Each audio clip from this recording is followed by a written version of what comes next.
So அன்பு நண்பர்களுக்கு வணக்கம். நான் உங்கள் கிஷோர் குமார். ஸோ இன்னைக்கான டிஎன்டி வந்து ஒரு ரெக்கார்டட் செஷனாக இருக்க போகுது. ஓகேங்களா? அனைவருக்கும் விநாயகர் சதுர்த்தி வாழ்த்துக்கள். ரைட்டு. இப்போ வந்து ஆகஸ்ட் 31, செப்டம்பர் 1, 2, 3. ஸோ இந்த 4 நாளுடைய இந்த டிஎன்டியை நம்ம பார்க்க போகிறோம். ஸோ ஃபஸ்ட்டு நம்ம இதுக்குள்ளே போயிடலாம். இதில் பார்த்தீங்க அப்படின்னா ஆல்ரெடி நம்ம பார்த்த நியூஸ் தான். ஓகேங்களா? இதில் இன்னும் என்ன இம்பார்ட்டன்ட்னு பார்த்தீங்கன்னா அது ஒரு மாதிரி சம்மரைஸ் பண்ணி இந்த ரெண்டு இடத்துலையுமே வந்து எக்ஸ்பிளைன்லையும் there is a expert talk. ஓகேங்களா? எக்ஸ்பர்ட் வந்து இவர் வந்து யார் அப்படின்னு பார்த்தீங்கன்னா வைஸ் அட்மிரலாக இருந்திருக்காரு நேவியில், இந்தியன் நேவியில். ஸோ அவர் என்ன சொல்ல வர்றாரு, what is is take off India is acquiring the second nuclear submarine, அதை பற்றின ஒரு இன்ஃபர்மேஷன் தான் இதில் கொடுத்துருக்காங்க. ஓகேங்களா? ஸோ பார்த்தோம் அப்படின்னா இந்தியாவோட நியூக்ளியர் ஃப்ளீட் வந்து பார்த்தீங்க அப்படின்னா இட் ஹாஸ் 2016ல இட் அக்வயர்ட் அரிஹண்ட். ஓகேங்களா? அரிஹண்ட் அப்படிங்கிற ஒரு நியூக்ளியர் சப்மரைனை இட் இண்டிஜினியஸ்லி பில்ட். நெக்ஸ்ட் வந்து இப்போ இந்த டைமில் 2024ல் நெக்ஸ்ட் வந்து ஐஎன்எஸ் அரிகட் அப்படிங்கிற இந்த நியூக்ளியர் சப்மரைனை வந்து எடுத்திருக்காங்க. ஓகேங்களா? பில்ட் பண்ணியிருக்காங்க. இதில் இன்னும் ஒரு சிறப்பு அம்சம் அப்படின்னு பார்த்தீங்கன்னா இண்டிஜினைசேஷன் வந்து அரியண்டை விட இது டபுள் மடங்காக இருக்கு. 2 டைம்ஸ் த இண்டிஜினைசேஷன். ஸோ கிரிட்டிக்கலான சப் பார்ட்ஸாக இருக்கட்டும், கிரிட்டிக்கலான பார்ட்ஸாக இருக்கட்டும், இதுக்கப்புறமா வந்து நம்ம வேற எந்த ஒரு நாட்டையுமே வந்து நாட வேண்டிய அவசியம் கிடையாது. ஓகேங்களா? செல்ஃப் ரிலையன்ஸ் வந்து இதில் நமக்கு கிடச்சிருக்கு. கிட்டத்தட்ட வந்து 60% of the parts are made indigenously in India. ஓகேங்களா? நெக்ஸ்ட் அடுத்த இம்பார்ட்டண்ட்டான விஷயம் என்ன அப்படின்னு பார்த்தீங்கன்னா இப்போது சப்மரைன் அப்படின்னு எடுத்துக்கிட்டிங்கன்னா நியூக்ளியர் சப்மரைன் எடுத்துக்கிட்டிங்கன்னா there are 3 parts, 3 types இருக்கு. there are 3 types. First type என்ன அப்படின்னு பார்த்தீங்கன்னா they are called as SSN அப்படின்னு சொல்லுவாங்க. SSN இவங்க என்ன பண்ணுவாங்க அப்படின்னு பார்த்தீங்கன்னா கன்வென்ஷனல் வெப்பன்ஸை கேரி பண்ணுவாங்க. இது first type of nuclear submarines. Nuclear சப்மரைன்லேயே 3 டைப்ஸ் இருக்கு. அதில் SSN வந்து கன்வென்ஷனல் வெப்பன்ஸை கேரி பண்ணும். அதுக்கப்புறமா வந்து there is another type which is called as SSGN. இது வந்து என்ன பண்ணுது அப்படின்னு பார்த்தீங்கன்னா அடுத்து வந்து கன்வென்ஷன் இல்லாமல் சில கைடட் மிசைல்ஸையுமே வந்து கேரி பண்ணும். ஓகேங்களா? நெக்ஸ்ட் அடுத்து நம்ம பில்ட் பண்ணியிருக்கக்கூடிய SSBN. இந்த SSBN என்ன பண்ணும் அப்படின்னு பார்த்தீங்கன்னா it will also carry nuclear warheads. Nuclear வாரட்ஸை கேரி ஓவர் பண்ணும். ஸோ இதுதான் இருக்கிறதுலே ட்ரிக்கியரான விஷயம். இதை நம்ம வந்து அக்வயர் பண்ணியிருக்கோம். ஓகேங்களா? இந்தியாவில் பொறுத்த வரைக்கும் பார்த்தீங்க அப்படின்னா there are 16 conventional submarines. 16 conventional submarines இருக்கு. 3 different classes of submarines இருக்கு. இதுவும் உங்களுக்கு தெரியணும், பிலிம்ஸில் கேட்கறதுக்கு நிறைய வாய்ப்பு இருக்கு. 16 submarines இருக்கு. 3 different classes-ல அதை பிரிச்சிருக்காங்க. ஓகேங்களா? ஃபர்ஸ்ட் அது கன்வென்ஷனல் சப்மரைன்ஸில். ஸோ ஃபர்ஸ்ட் கிளாஸ் என்ன அப்படின்னு பார்த்தீங்கன்னா it is called as kilo class அப்படின்னு சொல்லுவாங்க. கிலோ கிளாஸ் இல்லைனா வந்து சிந்து கோஷ் அப்படின்ற அந்த வகையை சேர்ந்த submarines. Kilo class or Sindhu Ghosh வகைகளை சேர்ந்த submarines. It has been built with the help of technical advises of USSR and Russia. Kilo class submarines. Next வந்து என்ன அப்படின்னு பார்த்தீங்கன்னா Shishumar, SHISHUMAR, Shishumar class submarines. Shishumar class submarines வந்து பார்த்தீங்கன்னா it has been built with the help of German technology. ஓகேங்களா? German technology. Next there is another type of class submarine which is scorpion டைப்னு சொல்லுவாங்க, இல்லைனா வந்து கல்வாரி டைப்னு சொல்லுவாங்க. கல்வாரி டைப். ஓகே, இந்த சப்மரைன்ஸ் வந்து ஃப்ரெஞ்சோட ஹெல்ப்பில் நம்மளுக்கு வந்து பில்ட் பண்ணப்பட்டது. ஓகேங்களா? இதுவும் ரொம்ப முக்கியம், which can be asked in your prelims. Okay, so இப்போ பில்ட் பண்ணியிருக்கோம் பார்த்தீங்களா அரிகட். இதோடைய நியூக்ளியர் கேப்பபிலிட்டி எப்படி இருக்குன்னு பார்த்தீங்கன்னா it is nuclear powered submarine. 83 megawatt இதால் வந்து உற்பத்தி பண்ண முடியும், ஜென்ரேட் பண்ண முடியும். 83 megawatt of electricity. So nuclear power இது வந்து எப்படி இருக்குன்னு பார்த்தீங்கன்னா ப்ரெஷரைஸ்டு லைட் வாட்டர் ரியாக்டரை இதுக்கு யூஸ் பண்ணியிருக்காங்க. இதுவும் இம்பார்ட்டண்ட். ப்ரெஷரைஸ்டு லைட் வாட்டர் ரியாக்டரை யூஸ் பண்ணியிருக்காங்க. அண்ட் தென் கைடட் மிசைல் பார்த்தீங்க அப்படின்னா K-15 கிளாஸ் கைடட் மிசைலை வந்து யூஸ் பண்ணியிருக்காங்க. ஸோ இது எல்லாமே நமக்கு இம்பார்ட்டண்ட். ஓகே, இது என்ன நமக்கு உறுதிப்படுத்துது அப்படின்னு பார்த்தீங்கன்னா, நான் அகைன் அண்ட் அகைன் சொல்கிறேன், திருப்பி சொல்கிறேன். ஓகேங்களா, என்ன உறுதிப்படுத்துது அப்படின்னா, we have two important doctrines. Nuclear டாக்ட்ரின்ஸில் 2 இம்பார்ட்டண்ட்டான டாக்ட்ரின்ஸ் நம்ம வச்சுருக்கோம். we are following 2 different important nuclear doctrines. Okay, first doctrine என்ன அப்படின்னா, it is no first use policy. no first use policy. அதாவது we don't use for the first time the nuclear weapons. நம்ம கிட்ட nuclear வெப்பன்ஸே இருந்தாலுமே நம்ம இந்த nuclear வெப்பன்ஸை first use பண்ண மாட்டோம். நம்ம கிட்ட யாராவது நியூக்ளியர் வெப்பன் கண்ட்ரீஸ் லைக் பாகிஸ்தானோ சைனாவோ US for the example, if they are using against us, then only we will use against them. இதுதான் no first use policy. இந்த மாதிரி பாலிசி பாகிஸ்தான் கிட்ட கிடையாது. ஓகேங்களா, நியூக்ளியர் வெப்பன் மட்டும்தானான்னு கேட்டிங்கன்னா கிடையாது. there is another catch in it. என்னன்னு பார்த்தீங்கன்னா, nuclear weapons R chemical weapons, chemical and biological weapons. அப்போ இதையும் பிலிம்ஸில் கேட்கறதுக்கு வாய்ப்பு இருக்குது. ஒன்லி நியூக்ளியர் வெப்பன்ஸ்னு கொடுத்தாங்கன்னா தப்பு. ஓகேங்களா, because we can also have the right, we are reserving whenever we are against us, they are using, some enemy countries is using chemical weapons or biological weapons, அப்பயுமே நம்ம யூஸ் பண்ணலாம் nuclear வெப்பனை. so this is called as no first use policy, which we are following, and this policy has given us the name responsible nuclear power. ஓகேங்களா, responsible nuclear power நமக்கு வந்து பேர் எடுத்து கொடுத்துருக்கு. And this only has given paved way for the 123 nuclear agreement. 123 nuclear agreement with Indo US agreement or Indo US அக்ரிமெண்ட்னு சொல்லுவாங்க. Virtually United States has recognised India as a nuclear power, வர்ச்சுவலாக. ஓகேங்களா, next second வந்து என்ன அப்படின்னு பார்த்தீங்கன்னா, credible minimum deterrence. credible minimum deterrence. this is another doctrine, CMD அப்படின்னு சொல்லுவாங்க. credible minimum deterrence அதாவது there is a number for the nuclear stockpiling. number for nuclear stockpiling.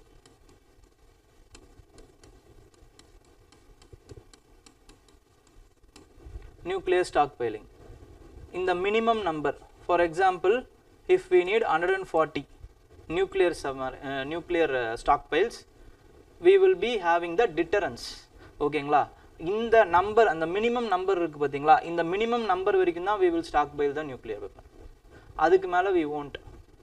ஓகேங்களா, ஏன்னா நம்மளுடைய முக்கியமான எய்ம் என்ன அப்படின்னு பார்த்தீங்கன்னா, why we have become the nuclear country அப்படின்னா to induce deterrence.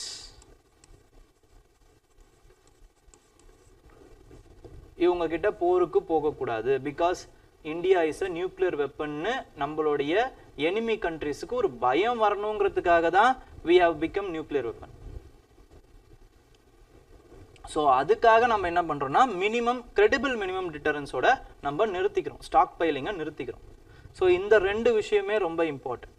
So no first use பாலிசிக்கு நமக்கு இப்போ அடுத்து என்ன தேவை அப்படின்னு பார்த்தீங்கன்னா, there is another thing which we need, which is called as nuclear triad. nuclear triad. the nuclear triad அப்படிங்கிறது என்னன்னா, the capability of the country to launch a nuclear weapon from land, air and water. இதான் triad. 3 இடத்துலையும் நம்மளால nuclear வெப்பனை launch பண்ணக்கூடிய கெப்பாசிட்டியை நமக்கு வச்சிருக்கணும். So this is called as nuclear triad. இந்த நியூக்ளியர் ட்ரையாட் எப்போ வருது நமக்கு? After we are acquiring the nuclear submarines we are having nuclear triad. So this is again reinforcing the no first use policy. So இது இன்னொரு இம்பார்ட்டண்ட்டான விஷயம் which the expert is discussing. So the third and the last final important விஷயம் என்ன அப்படின்னு பார்த்தீங்கன்னா, the spillover effect of this effect. Spillover effect என்னது? it will increase the scientific temper among the young individuals க்கு அது வளக்கும் first. Second வந்து இது வேலை வாய்ப்பு கொடுக்கும், employment opportunity இது கொடுக்கும். இந்த நியூக்ளியர் சப்மரைன்ல நம்ம வந்து அந்த செல்ஃப் ரிலையன்ஸ் அடையிறதுனால நிறைய வேலை வாய்ப்பு கொடுக்கும், நிறைய கம்பெனிஸ் வந்து இண்டஸ்ட்ரீஸ்க்கு இது வழிவகுக்கும். வெப்பன் இண்டஸ்ட்ரி, டிஃபென்ஸ் இண்டஸ்ட்ரீஸ்க்கு, பிரைவேட் டிஃபென்ஸ் இண்டஸ்ட்ரீஸ்க்கு இது வழிவகுக்கும். So these are the importance. ஓகேங்களா, இதெல்லாம் importance for having the nuclear weapon, nuclear submarines. And there are 2 more nuclear submarines which are under the construction. ஓகேங்களா, அதுவும் கன்ஸ்ட்ரக்ஷனில் இருக்குது. ஸோ இந்த பேர் அரிகட் அப்படிங்கிற அந்த பேர் ரொம்ப ரொம்ப இம்பார்ட்டன்ட் ஃபார் யுவர் ஃபிலிம்ஸ். அதுக்கப்புறம் அடுத்து வந்து இந்த 16 கன்வென்ஷனல் அந்த இது இருக்குது பார்த்தீங்களா, அது வித் ரெஸ்பெக்ட் டு தேர் அந்த டெக்னாலஜி அக்விசிஷன் கண்ட்ரிஸ், இதுவும் ரொம்ப இம்பார்ட்டண்ட். ஓகே, அதுக்கப்புறம் இந்த மாதிரி இது வந்து எதில் கேட்பாங்கன்னா மெயின்ஸில் கேட்பாங்க, GS 3ல கேட்குறதுக்கு வாய்ப்பு இருக்குது. Okay, next is with respect to reforming the process of judicial appointments. So judicial appointments, இப்போ பார்த்தீங்க அப்படின்னா there is a article in the constitution, there is a article in the constitution which says, article 124(2) clause 2, which relates to the appointment of the judges. இதில் என்ன சொல்கிறாங்க அப்படின்னு பார்த்தீங்கன்னா, CJA இருக்கட்டும், supreme court ஜட்ஜஸாக இருக்கட்டும், ஹை கோர்ட் ஜட்ஜஸாக இருக்கட்டும், they will be appointed by the president.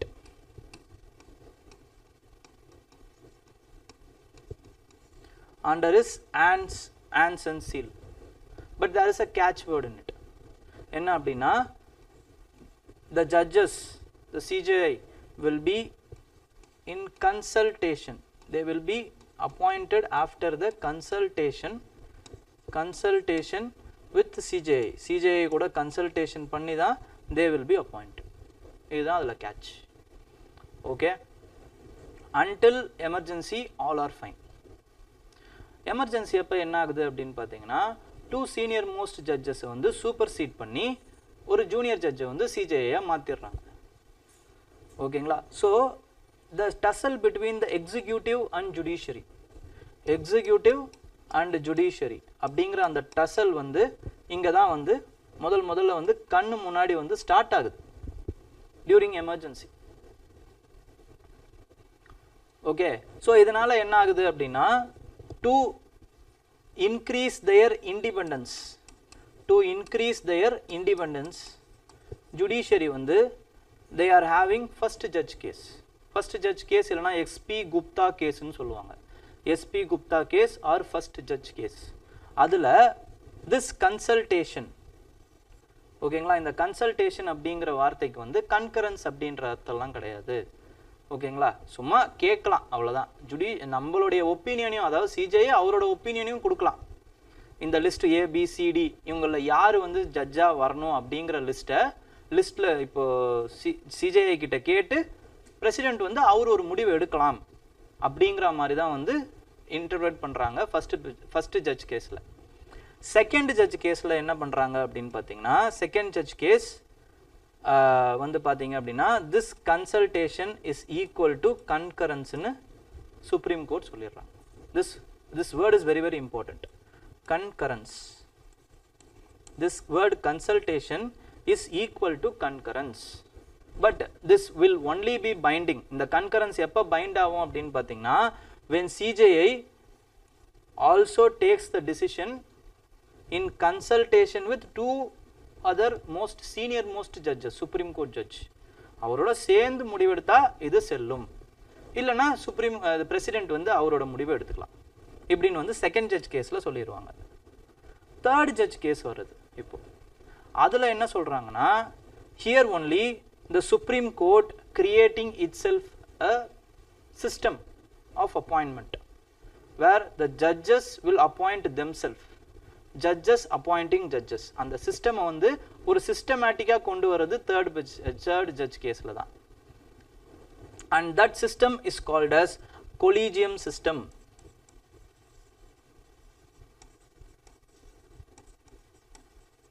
collegium system அப்படிங்கிற அந்த சிஸ்டம் வந்து இந்த இதில் தான் கொண்டு வராங்க. ஓகேங்களா, collegium system. அப்போ அந்த தேர்ட் பெஞ்ச் கேஸில் என்ன சொல்கிறாங்க, சுப்ரீம் கோர்ட் ஜட்ஜாக இருந்தால் CJI in consultation with 2 other senior most judge. High court judgeாக இருந்தால் CJI in consultation with 4 most senior most judges. And it is not only applicable for appointment but also transfer of judges.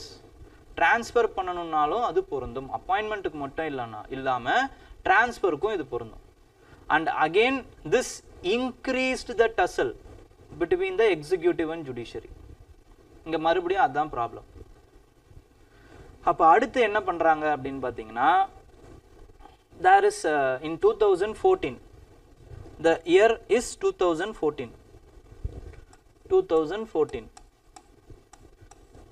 இதுல parliament is passing an constitutional amendment, NJAC,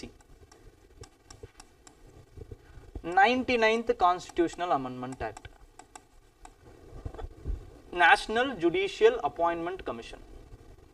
National Judicial Appointment Commission அப்படிங்கிற அந்த கமிஷனை வந்து constitution amend பண்ணி parliament வந்து உருவாக்குது. வேர் the composition will be like this. என்னன்னு பார்த்தீங்கன்னா, CJI will be the chairperson. CJI will be the chairperson. And members வந்து யார் யாருன்னு பார்த்தீங்கன்னா, law minister member. Next வந்து 2 most senior judges will be members. Senior judges of the Supreme Court will be members. And then 2 eminent persons.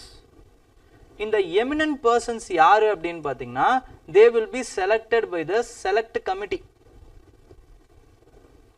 where executive will have their say.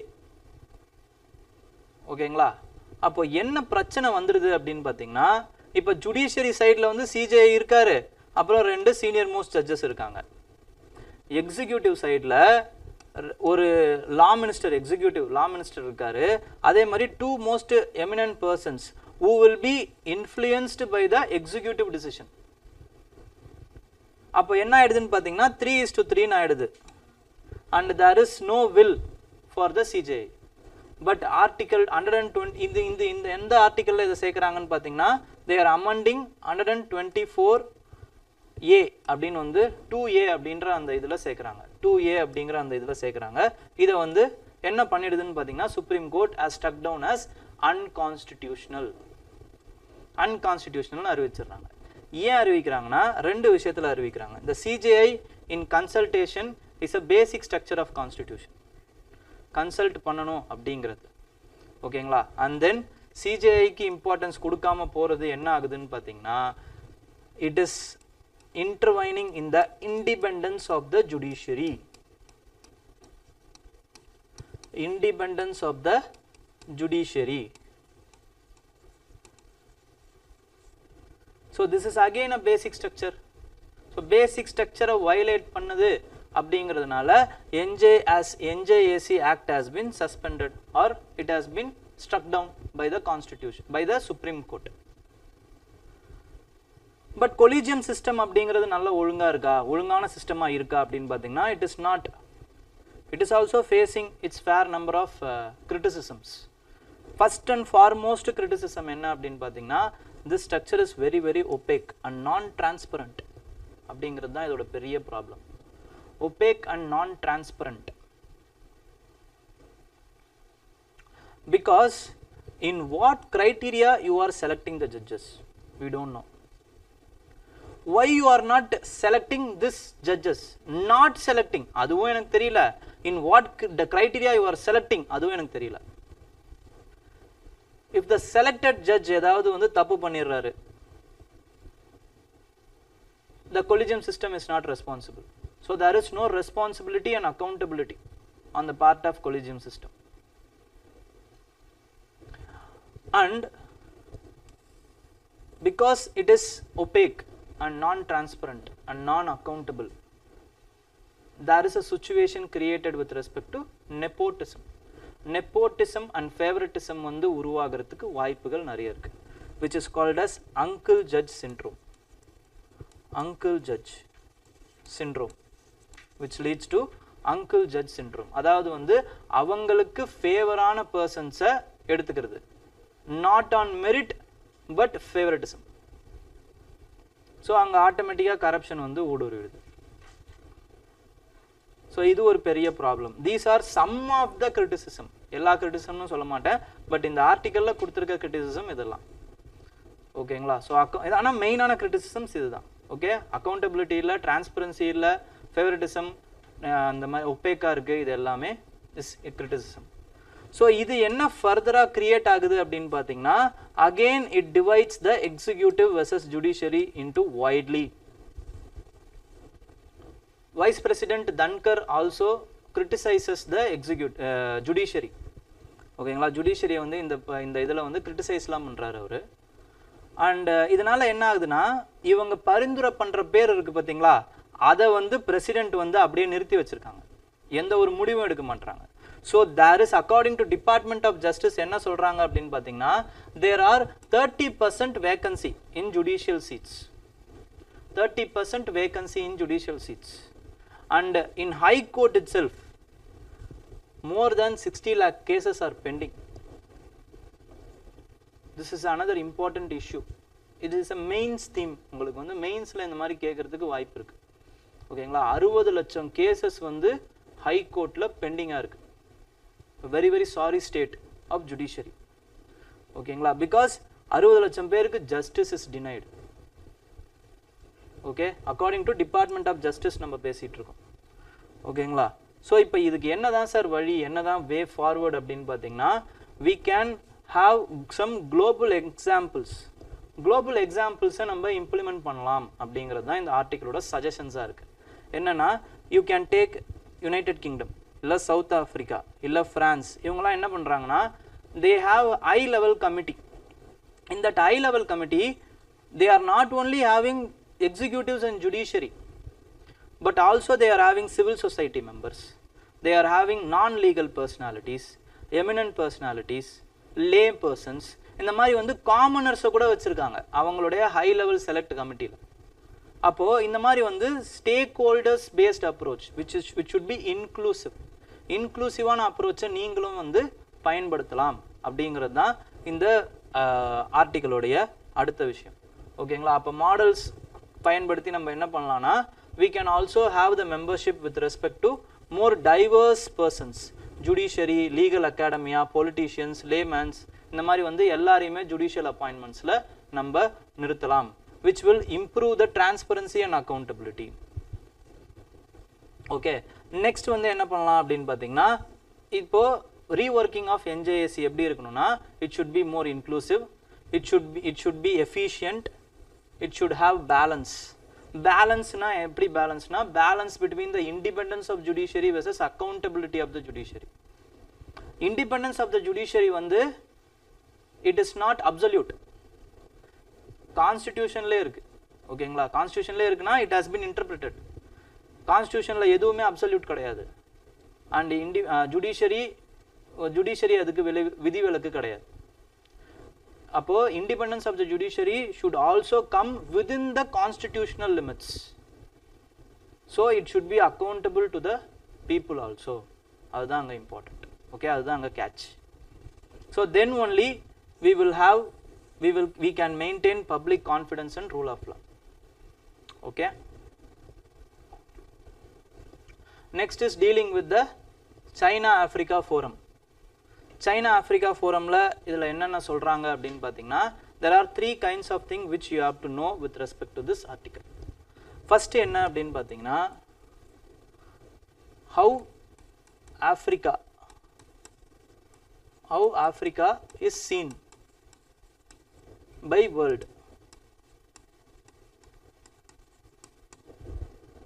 And the issues with respect to Africa, African issues.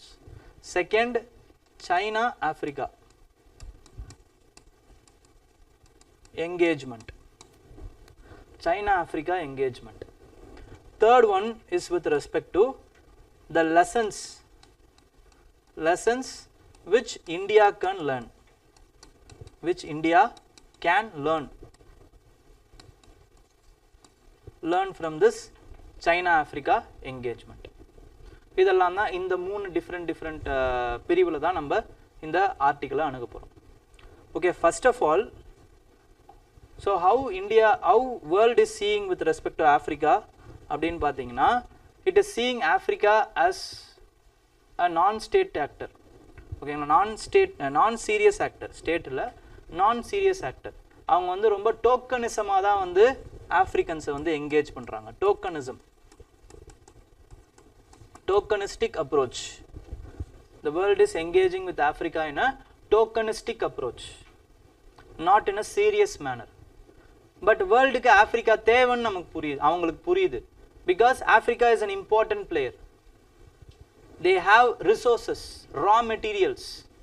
Human resources இருக்கு, அதே மாதிரி raw material resources இருக்கு. What they lack is industrial development. That's why that continent is called as black continent. இல்லை dark கான்டினென்ட்னு ஏன் சொல்கிறோம் அப்படின்னு பார்த்தீங்கன்னா, because அங்கே எந்த ஒரு டெவலப்மெண்டல் ஆக்டிவிட்டீஸும் இல்லை. They have potential but they lack the outcome. ஓகேங்களா, அப்போ but Africa is also having their own set of problems. From economic instability, rupee currency டிப்ரிசியேஷன்லேருந்து, அதுக்கப்புறம் மிலிட்ரி டேக் ஓவர்ஸ் இதெல்லாமும் இருக்குது. அதே மாதிரி என்ன இருக்குன்னு பார்த்தீங்கன்னா, they are also affected by the geopolitical challenges. ஜியோபொலிட்டிக்கலாக வேற எங்கெங்கேயோ நடக்கிறது வந்து இவங்களை அஃபெக்ட் பண்ணுது. ஃபார் எக்ஸாம்பிள், இஸ்ரேல் பாலஸ்தீன் வாராக இருக்கலாம், இல்லைனா வந்து ரஷ்யா உக்ரைன் வாராக இருக்கலாம், இல்லைனா ஹமாஸோடைய அந்த ரெட் சீயில் வந்து ஹமாஸ் வந்து பைரட் ஆக்டிவிட்டி பண்ணுறாங்கல்ல, அந்த ஆக்டிவிட்டீஸாக இருக்கலாம். இது எல்லாமே என்ன பண்ணுதுன்னு பார்த்தீங்கன்னா, it is increasing the inflation risk. So basic கூட்ஸோடைய அந்த பேசிக் ப்ரைஸஸை வந்து இங்கே ஆஃப்ரிக்காவில் இன்க்ரீஸ் பண்ணி விட்டுருது. ஸோ இது ஒரு பெரிய ப்ராப்ளம். ஓகேங்களா, ஸோ இந்த சூழ்நிலையில் தான் நம்ம என்ன பண்ணுறோம் அப்படின்னு பார்த்தீங்கன்னா, we are approaching the forum of China Africa cooperation. இது இப்போ ரீசெண்டாக செப்டம்பரில் நடக்குது. ஓகேங்களா, ஸோ நம்ம பேசிகிட்டு இருக்கும்போதே இப்போ நடந்துகிட்டு இருக்கு அப்படின்னு வச்சுக்கோங்க. ஸோ இது வந்து 9th ஃபோரம். 9th ஃபோரம்னாலே உங்களுக்கு தெரியும், it is somewhat consistent. And இந்த டைம் எங்கே நடக்குது 2024லன்னு பார்த்தீங்கன்னா பீஜிங்கில் நடக்குது. This can be your prelims question. Okay, பிலிம்ஸில் இது கொஸ்டினாக கேட்குறதுக்கு வாய்ப்பு இருக்குது. நெக்ஸ்ட்டு, இந்த இதில் என்ன பண்ணுறாங்க அப்படிங்கிறது ரொம்ப முக்கியம். என்ன பண்ணுறாங்க அப்படின்னா, they are focusing on economic activity. Economic ஆக்டிவிட்டியில் பொறுத்த வரைக்கும் பார்த்தீங்கன்னா, their target, சைனா ஆஃப்ரிக்காவோட டார்கெட் என்ன அப்படின்னு பார்த்தீங்கன்னா, within 2030 they have to move $300 billion of import export. இப்போ எவ்வளோவில் இருக்காங்க அப்படின்னு பார்த்தீங்கன்னா 167 இருக்காங்க. அண்டு 167 சைனாவுக்கு வந்து 97, அதுக்கப்புறம் இங்கே வந்து ஒரு 63 இருக்குது.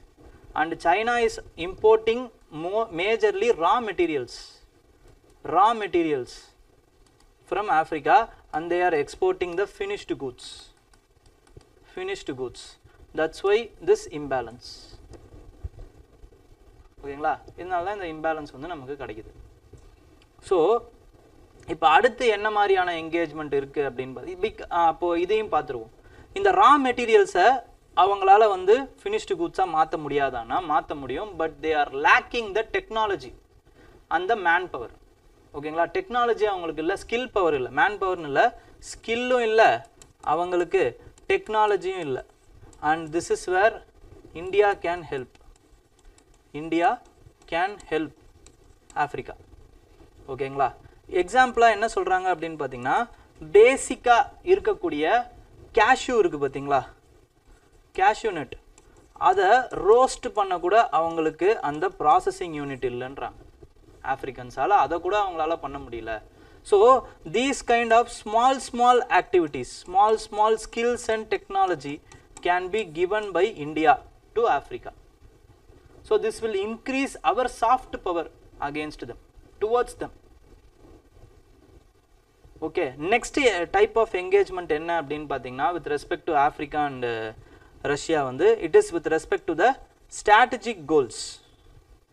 ஸ்ட்ராட்டஜிக் கோல்ஸ் அப்படின்னா என்னன்னா with respect to they want to stamp their authority in major ports and infrastructural activities. For example, in Dejbouti, China is having a naval base.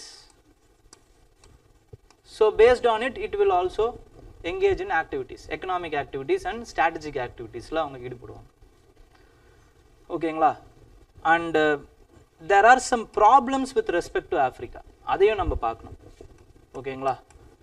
ஆப்பிரிக்காவோட தேவை என்ன அப்படின்னு பார்த்தீங்கன்னா it is majorly of developmental needs. Developmental needs in industrial development-ஆ இருக்கலாம், infrastructural development-ஆ இருக்கலாம், industrial development, infrastructural development, skill development, okay, social structural development like health, education, schools இந்த மாதிரியான விஷயங்களா இருக்கலாம், இல்லனா வந்து technological development. ஸோ இந்த எல்லா டெவலப்மெண்ட்டுமே அவங்களுக்கு தேவை. இது எல்லாத்துக்குமே என்ன தேவை அப்படின்னு பார்த்தீங்கன்னா they need money. And because Africa lacks the potential to repaying and they are also having the problem, நம்ம என்னன்றது பார்த்தோம், ஸ்டெபிலிட்டி இல்லை, இன்ஸ்டெபிலிட்டியாக இருக்காங்க. Instability both with economy as well as polity. ஓகேங்களா? இன்ஸ்டேபிள், அதுக்கப்புறம் with geopolitical problems, they can't repay their loan. So அதனால் அந்த மணியை வந்து கொடுக்க இந்த international organisations like world bank or world bank and IMF வந்து மறுக்கிறாங்க, இல்லைனா வந்து தவறுறாங்க. So here where the Chinese are jumping in. China leveraging their enormous potential, enormous credit giving ability, or that is called as checkbook diplomacy. Checkbook or what to say, அந்த debt trap diplomacy அப்படின்னு சொல்லுவாங்க. இதை வச்சு என்ன பண்ணுறாங்க அப்படின்னு பார்த்தீங்கன்னா யாருக்கு என்ன இன்ஃப்ராஸ்ட்ரக்சர் தேவை, இல்லைனா they are suggesting the infrastructure which they want. எந்த இடத்துல இன்ஃப்ராஸ்ட்ரக்சர் வேணுமோ அவங்க முடிவு பண்ணுறாங்க. ஃபார் எக்ஸாம்பிள் ஆப்பிரிக்கா விடுங்க, உங்களுக்கு நல்லாவே தெரியும் நம்ம கண்ட்ரி, நம்ம இதில் வந்து ஸ்ரீலங்கா இருக்குது. Sri Lanka is a classical example. ஸ்ரீலங்காவில் already they are having Colombo port here. But அம்பன்டோட்டாவில் வந்து அவங்களுக்கு ஒரு போர்ட்டை வந்து சைனா வம்படியாக கட்டி கொடுக்குறாங்க. ஓகேங்களா? இந்த ஹம்பன்டோட்டா போர்ட்டில் எந்த ஒரு எக்கனாமிக் ஆக்டிவிட்டியும் ஈடுபடல. But they are promising that if the port is established fully there will be enormous economic activity. அந்த எனார்மஸ் எக்கனாமிக் ஆக்டிவிட்டினால இந்த போர்ட் நல்லா வளர்ந்துடும். இந்த போர்ட்டை சுற்றி ஒரு ஏர்போர்ட்டும் கட்டி கொடுக்குறாங்க. That is now it is called as white elephant airport. White elephant project மாதிரி ஆகிப்போச்சு அது. ஓகேங்களா? எந்த ஒரு பிளேனுமே வந்து அங்கே இல்லை, வெறும் ஏர்போர்ட் மட்டும்தான் இருக்குது. ஸோ இதனால் என்ன ஆகுதுன்னு பார்த்தீங்கன்னா Sri Lanka has been in the dept crisis. அவங்களால இந்த டெப்ட்டை வந்து திருப்பி கொடுக்க முடியல. அப்போது இதை சாக்கா வச்சு என்ன பண்ணுறாங்கன்னா China is leasing this Hambantota port for 99 years. Now for 99 years China will consider this port as their sovereign entity.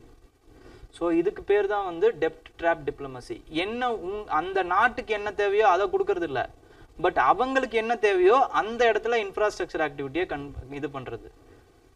அது எக்கனாமிக்கலாக வயபிளாக இருக்குமா இருக்காதா அதை பற்றியெல்லாம் கவலையே கிடையாது. இது எதனால் எய்ட் ஆகுது அப்படின்னு பார்த்தீங்கன்னா because that country needs cash, first இம்பார்ட்டண்டான விஷயம்.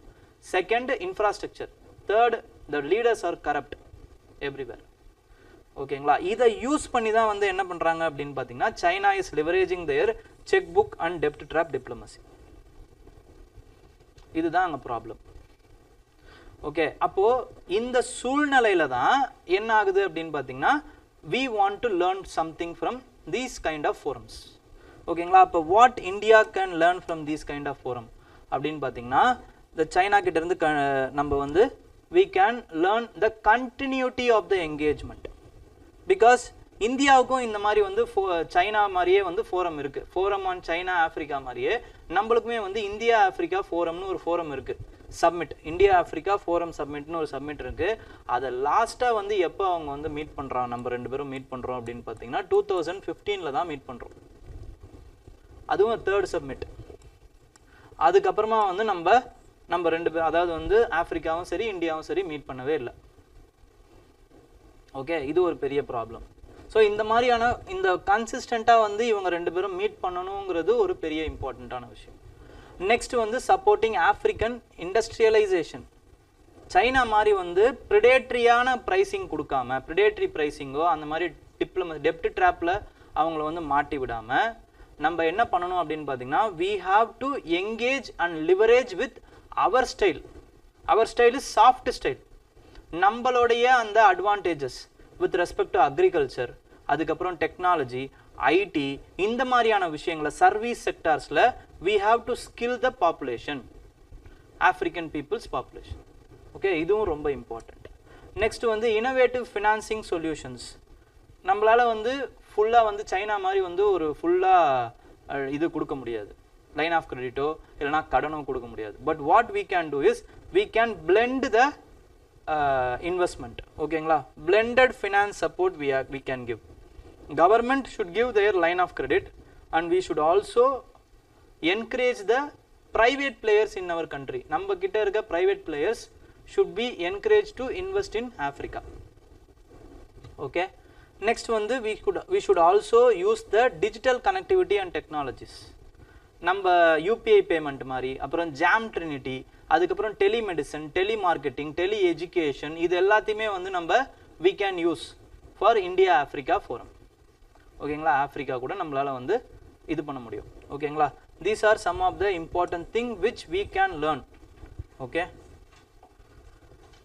next there is a previous year question, 2016ல கேட்ட question, perfect example of how current affairs works. Okay, 2015ல இந்தியா ஆப்பிரிக்கா ஃபோரம் சப்மிட் நடந்துச்சுன்னு நான் சொன்னேன். இது 2016ல கேட்டிருக்காங்க கொஸ்டின். ஓகே, அப்போ இந்தியா ஆப்பிரிக்கா சப்மிட். ஸோ என்ன ஆங்கிள் எல்லாம் கேட்டிருக்காங்கன்னு பாருங்க. It is held in 2015 year கேட்டிருக்காங்க. அதுக்கப்புறமா வந்து it is a third such summit. அப்போ எத்தனாவது சப்மிட்ன்றதை நம்ம படிக்கணும். ஓகேங்களா, அது எங்கன்னும் படிக்கணும், அதுவும் ரொம்ப முக்கியம். ஓகேங்களா, அது வந்து இதில் கொடுக்கல, but it held in new Delhi. அப்போ தேர்ட் சச் சப்மிட்னா இதுக்கு முன்னாடி 2 சப்மிட் நடந்திருக்கும்ல, அது என்னன்னு தெரிஞ்சிருக்கணும். அதை தான் செகண்ட் கொஸ்டின்ல பேஸ் பண்ணி கேட்குறாங்க. செகண்ட் ஸ்டேட்மெண்ட்ல இட் ஆக்சுவலி இனிஷியேட்டட் இன் 1951 இருக்கு பார்த்தீங்களா, இது தப்பு. இட் இனிஷியேட்டட் இன் எப்போ அப்படின்னு பார்த்தீங்கன்னா 2008ல். ஓகேங்களா, ஃபர்ஸ்ட் சப்மிட் நியூ டெல்லியில் நடக்குது, செகண்ட் சப்மிட் 2009ல் அடிஸ் அபாபாவில் நடக்குது. அதுக்கப்புறம் தேர்ட் சப்மிட் வந்து இட் இஸ் அகெயின் 2015ல் நியூ டெல்லியில் நடக்குது. Okay, so answer is A1 only. ஓகேங்களா, 2015-16ல் கேட்ட கொஸ்டின் அது. Next is with respect to disaster management bill. Disaster management பில்லில் வந்து என்ன நடக்குது அப்படின்னு பார்த்தீங்கன்னா, இந்த wake of climate induced disasters, நம்மளுடைய நம்ம இப்போ என்ன ஆகுது அப்படின்னு பார்த்தீங்கன்னா, நிறைய டிசாஸ்டர்ஸ் நடந்துக்கிட்டே இருக்குது. அர்பன் ஃப்ளட்டிங்லேருந்து, எர்த்குவேக்லேருந்து, லேண்ட்ஸ்லைட்ஸ்லேருந்து, அதுக்கப்புறமா வந்து கிளேஷியல் அவுட்பர்ஸ்ட்லேருந்து நிறைய disasters we are facing now. Cloud பர்ஸ்ட்லேருந்து எல்லாமே நம்ம பார்த்துக்கிட்டு இருக்கோம். Different disasters also coming up. So இதை சமாளிக்கணும் அப்படிங்கிறதுக்காக we are inducing or we are amending the existing bill, which is disaster management bill 2005. இது எதனால வந்து இன்டியூஸ் பண்ணப்பட்டது அப்படின்னு பார்த்தீங்கன்னா, அந்த டைமில் வந்து there is a cyclone. ஓகேங்களா, ஒடிசா சைக்ளோன்.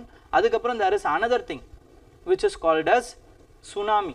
2004ல் வந்து சுனாமி. இதனுடைய வெளிப்பாடாக தான் நம்ம என்ன பண்ணுறோம் அப்படின்னு பார்த்தீங்கன்னா, இந்த நேஷனல் டிசாஸ்டர் அந்த பில், அந்த ஆக்டையே வந்து போடுறோம். and we are creating some authorities, national disaster management authority அப்படிங்கிற authoritiesலாம் கிரியேட் பண்ணி we are giving some powers to them. national disaster management fund நம்ம கிரியேட் பண்ணுறோம் and we are giving some fund to them. ஓகேங்களா, அப்போது இதில் என்ன ஆகுதுன்னு பார்த்தீங்கன்னா, இந்த அமெண்ட்மெண்ட் பண்ணுறாங்க, பண்ணி சில விஷயங்களை அவங்க சேர்க்குறாங்க. and the writers are criticizing that this bill, this amendment which has been proposed, இது வந்து further centralizationக்கு தான் வழிவகுக்குது. And this is, you have to keep in mind, it will affect the center state relations. ஓகேங்களா, இதெல்லாம் எக்ஸாம்பிள்ஸா நீங்க எழுதலாம். Federalism, இதுவும் ஒரு angle of federalism தான். ஓகேங்களா, காம்படிட்டிவ், கோஆபரேட்டிவ், அந்த மாதிரி நிறைய சொன்னல. அதுல வந்து இது என்ன அப்படின்னு பார்த்தீங்கன்னா, இட் இஸ் சென்ட்ரலைஸ்டு ஃபெடரலிசம். ஓகேங்களா, சென்ட்ரலைஸ்டு ஃபெடரலிசம். இங்க வந்து பார்த்தீங்க அப்படின்னா என்ன ஆகும்னா, இந்த பில் வந்து ஃபர்தர் அந்த there is an organization. ஓகேங்களா, ப்ரீ ஆக்ட்னா டிசாஸ்டர் ஆகிறதுக்கு முன்னாடி சில விஷயங்களை தீர்மானிக்கக்கூடிய கமிட்டி. அந்த கமிட்டி பேர் வந்து நேஷனல் கிரைசிஸ் மேனேஜ்மெண்ட் கமிட்டி, அப்புறம் ஹை லெவல் கமிட்டிஸ். இந்த மாதிரி 2 கமிட்டி இருக்கு. இதுக்கு என்ன பண்றாங்க அப்படின்னு பார்த்தீங்கன்னா, they are giving statutory status to this committee. ஓகேங்களா, அப்போ அந்த ஆக்ட்ல சேர்க்கறாங்கன்னு அர்த்தம். அதுதான் ஸ்டாச்சுட்டரி ஸ்டேட்டஸ். ஓகே, இது என்ன ஆகுதுன்னா, it will again further centralise, top down அப்ரோச்ல நடக்கும். ஏன்னா ஒரு டிசாஸ்டர் நடக்குது, லேண்ட்ஸ்லைடுன்னு வச்சுக்கோங்க. இந்த லேண்ட்ஸ்லைடு வந்து ஒவ்வொரு இடத்துல ஒவ்வொரு மாதிரி நடக்கும். இமாலயாஸ்ல வேற ஒரு காரணத்துக்காக லேண்ட்ஸ்லைட் நடக்கும். கேரளால வேற ஒரு காரணத்தினால லேண்ட்ஸ்லைட் நடக்கும். இமாலயாஸ்ல எக்ஸாம்பிள் எர்த்குவேக்னால லேண்ட்ஸ்லைட் நடக்குது. கேரளால நிறைய மழை பெய்யறதுனால லேண்ட்ஸ்லைட் நடக்குது. இவங்க என்ன பண்றாங்க, சென்ட்ரலைஸ் ஆக்குறாங்க. அப்போ ஆக்டுக்கு முன்னாடி ஒரே ப்ரொசீஜரை தான் வந்து எல்லா இதுக்குமே பயன்படுத்துவாங்க. It will again create problem. First விஷயம். செகண்ட் என்ன ஆகுது அப்படின்னு பார்த்தீங்கன்னா, this will again create some bureaucratic hurdles. Procedural டிஃபிகல்ட்டிஸை தான் இன்னும் இன்க்ரீஸ் பண்றீங்க. நீங்க செயின் ஆஃப் கமாண்டை இன்க்ரீஸ் பண்றீங்களே தவிர இதுக்கு எதுவும் சொல்யூஷன்ஸ் நீங்க கொடுக்கல அப்படிங்கிறதையும் சொல்றாங்க. ஆத்தர்ஸ் வந்து என்ன சொல்றாங்கன்னா, this top down approach is further delay the response to the disaster, which is antithetical. அதாவது வந்து எந்த நோக்கத்துக்காக நீங்க கொண்டு வரணும்னு நினைக்கிறீங்களோ, it is defeating the very purpose of the cause. ஓகேங்களா, அதுதான் அவங்க சொல்றாங்க. ஸோ அதுக்கப்புறமா வந்து இந்த ஆக்ட் வந்து என்ன பண்ணணும்னு நினைக்குதுன்னு பார்த்தீங்கன்னா, it also wants to strengthen the National Disaster Management Authority and State Disaster Management Authority. ஓகேங்களா, அது மட்டும் கிடையாது. It also wants to create urban disaster management authority. இன்னொரு புது டிபார்ட்மெண்ட்டையும் உருவாக்கணும்னு நினைக்குது. Again bureaucratisation of the existing structure. Problematic. ஓகேங்களா, ஏன் ப்ராப்ளமேட்டிக்னு நம்ம சொல்றோம்னா, you are only creating it. Okay, இதை வந்து பிலிம்ஸ்ல கேட்கறதுக்கு வாய்ப்பு இருக்கு. என்னன்னா, இப்போ இந்த ஆக்ட் வந்துச்சுன்னா, இதை வந்து பில் வந்து ஆக்டா மாறுச்சுன்னா இதை பிலிம்ஸ்ல கேட்கலாம். என்னன்னா, urban disaster management authority for state capitals and cities with municipal corporations. அப்போ அவங்க என்ன கொடுக்கலாம்னா, the urban disaster management authority only for state capitals அப்படின்னு கொடுத்தாங்கன்னா அந்த ஸ்டேட்மெண்ட் தப்பு. ஓகே, இப்போ என்ன இதுல ப்ராப்ளம்னு பார்த்தீங்கன்னா, it has been created but it is not decentralized. அதுக்கான ஃபண்டிங் ப்ரொசீஜரை நீங்க சொல்லவே இல்லை. ஸோ அது ஒரு பெரிய ப்ராப்ளம். ஓகே, நெக்ஸ்ட் என்ன ஆகுது அப்படின்னு பார்த்தீங்கன்னா, it also dilutes the wording of national disaster response fund. இந்த ஸ்பெசிஃபிக்கான விஷயத்துக்கு நாங்கள் ஃபண்டு கொடுப்போம் அப்படிங்கிற அந்த ஒரு அக்கௌண்டபிலிட்டியை ஃபிக்ஸ் பண்ணல. டிசாஸ்டர் மேனேஜ்மெண்ட் ஃபண்ட் இருக்கு, நான் எது வேணாலும் கொடுப்பேன். அப்போ there will be a discretion for executive on that authority. Already we are seeing, தமிழ்நாட்டுக்கு வந்து ஃபண்டு கேட்டோம், சென்ட்ரல்லேருந்து கொடுக்க முடியாதுன்ட்டாங்க. கர்நாடகா ஃபண்டு கேட்குறாங்க, கம்மியாக கொடுக்குறாங்க. கேரளா ஃபண்டு கேட்குறாங்க, கொடுக்க முடியாதுன்றாங்க, இல்லை கம்மியாக கொடுக்குறாங்க. ஸோ என்ன ஆகும் அப்படின்னு பார்த்தீங்கன்னா, this will create fiction, again friction, interstate problem, dispute. So அதனால opposition parties are saying that it is against federalism. Okay, இந்த ப்ரொவிஷன்ஸ்லாம் அகெயின்ஸ்ட் ஃபெடரலிசமாக இருக்கு அப்படிங்கிறத சொல்கிறாங்க. ஓகேங்களா, next again there is another important problem with respect to this act. என்ன அப்படின்னு பார்த்தீங்கன்னா, the very definition of the disaster. இந்த டிசாஸ்டர்ல என்னென்ன சேர்க்குறாங்க அப்படின்னு பார்த்தீங்கன்னா, cyclones, drought, earthquake, fire, flood, tsunami, that and all they are in adding. But ஒரே ஒரு விஷயத்தை அவங்க சேர்க்க மறுக்கிறாங்க, that is nothing but heat waves. Heat waves is also becoming more and more prevalent.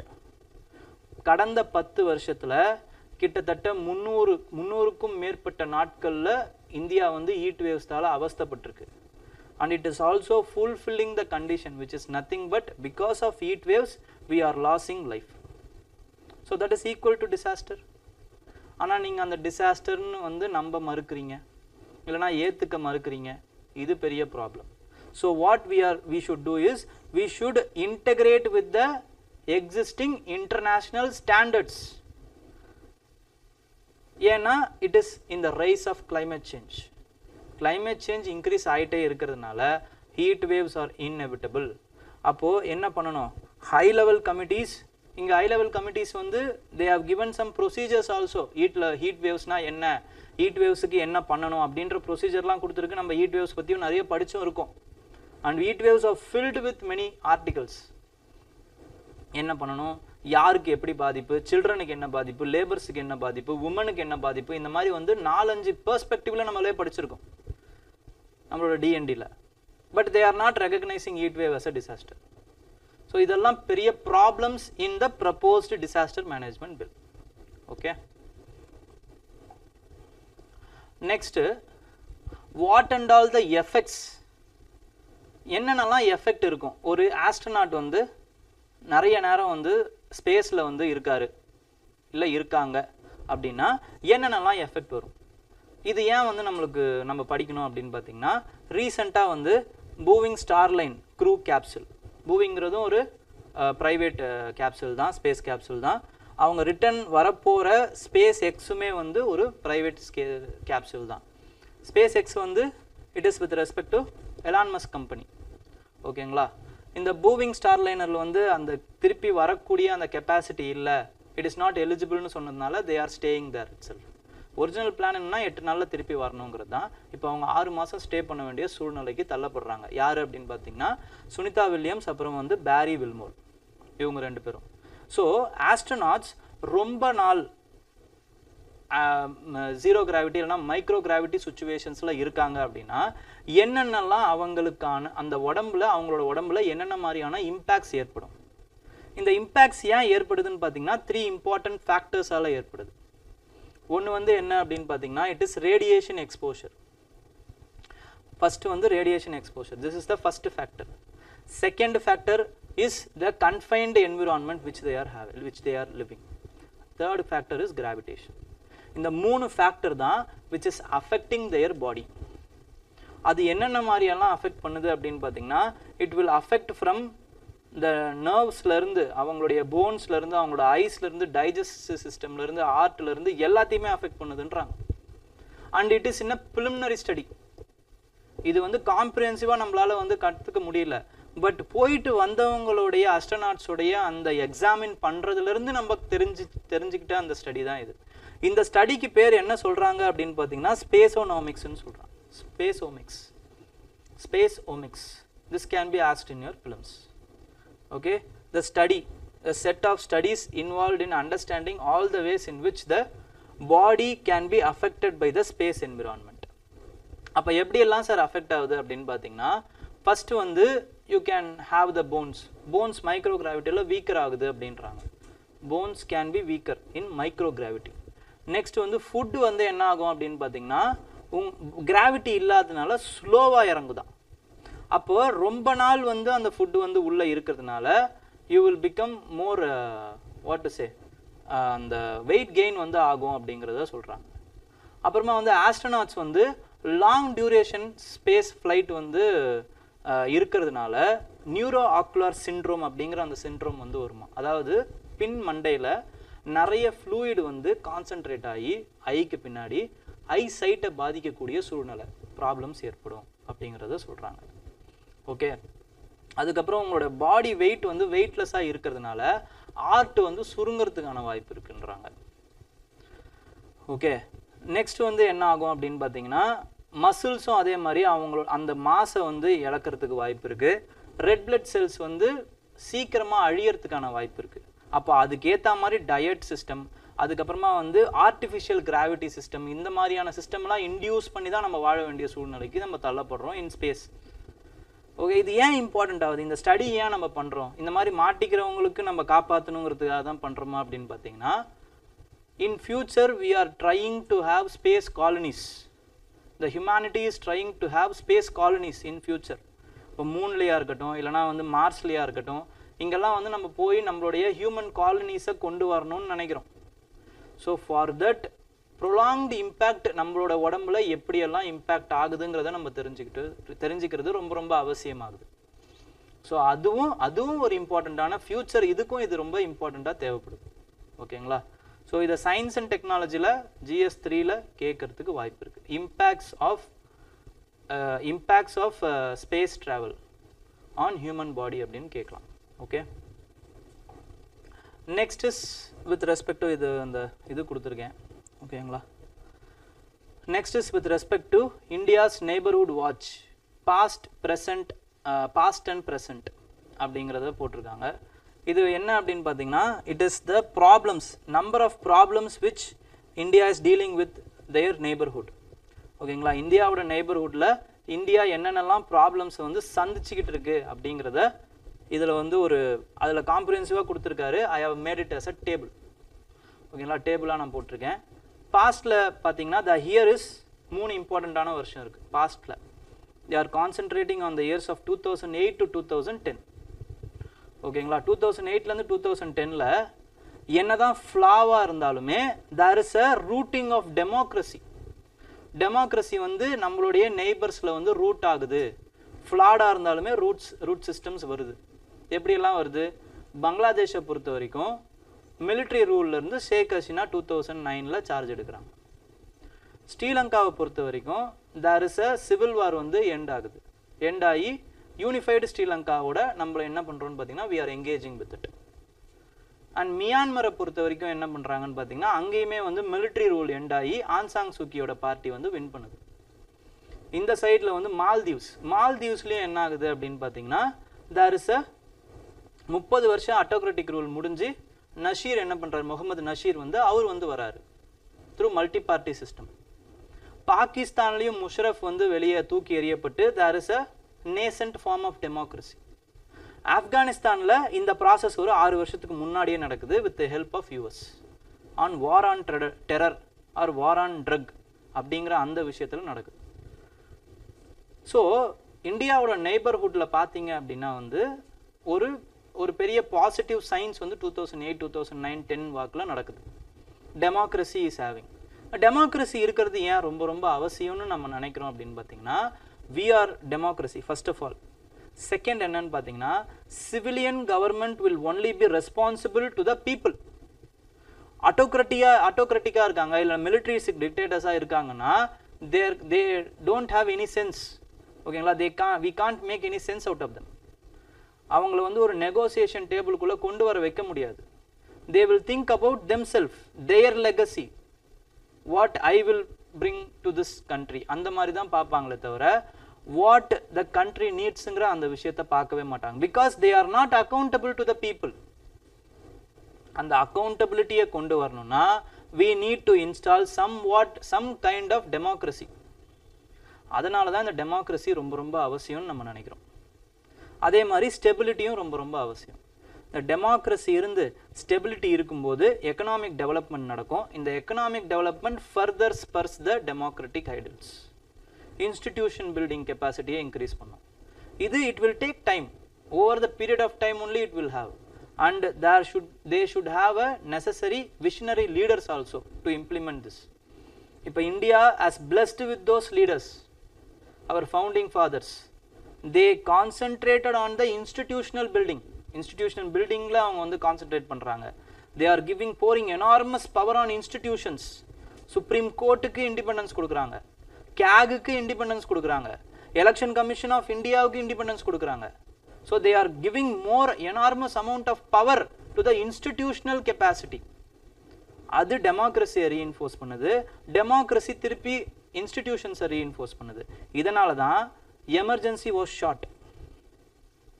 ஓகேங்களா? எமர்ஜென்சி கூட நம்ம போனாலுமே, அந்த பாத்தில் நம்ம போனாலுமே 2-3 வருஷத்துல திருப்பி டெமோக்ராட்டிக் பாத்துக்கு உள்ள வந்துட்டோம்.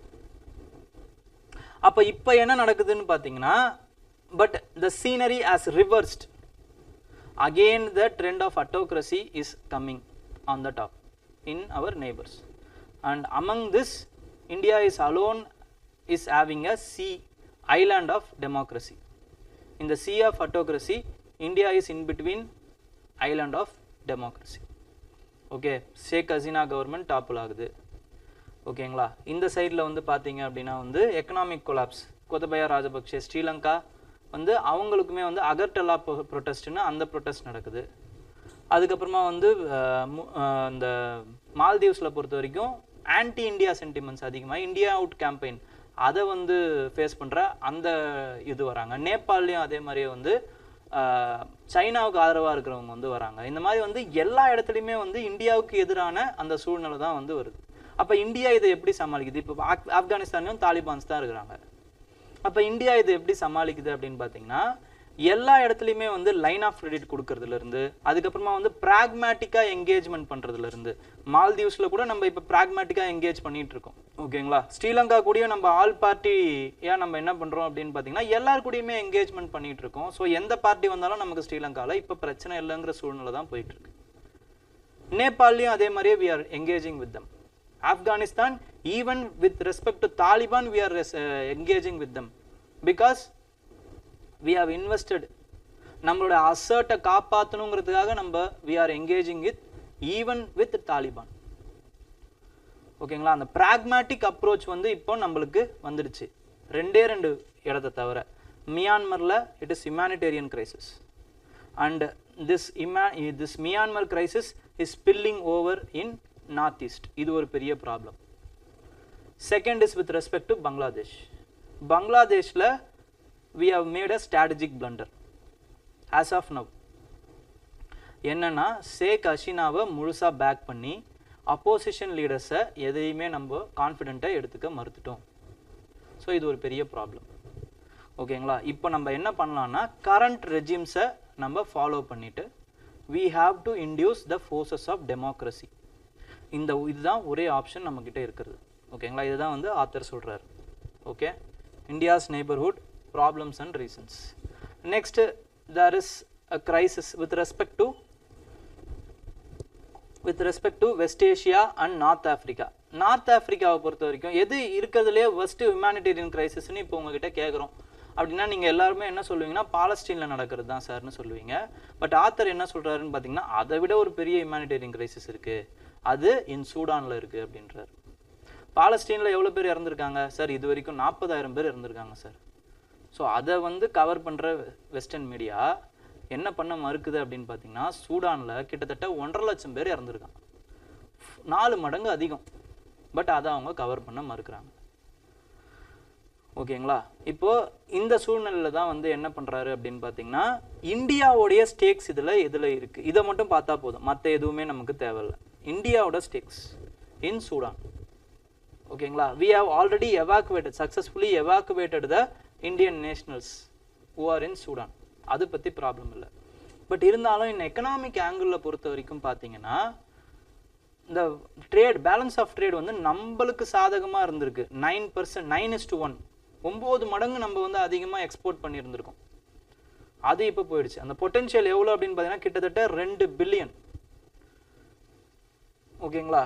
நெக்ஸ்ட் வந்து என்ன அப்படின்னு பார்த்தீங்கன்னா, it is with respect to line of கிரெடிட்டாக இருக்கட்டும், அதுக்கப்புறமா வந்து நம்ம கொடுத்த இன்ஃப்ராஸ்ட்ரக்சரல் எய்ட்ஸாக இருக்கட்டும், இது எல்லாமே நம்ம அங்கே மாட்டிகிட்டு இருக்கு.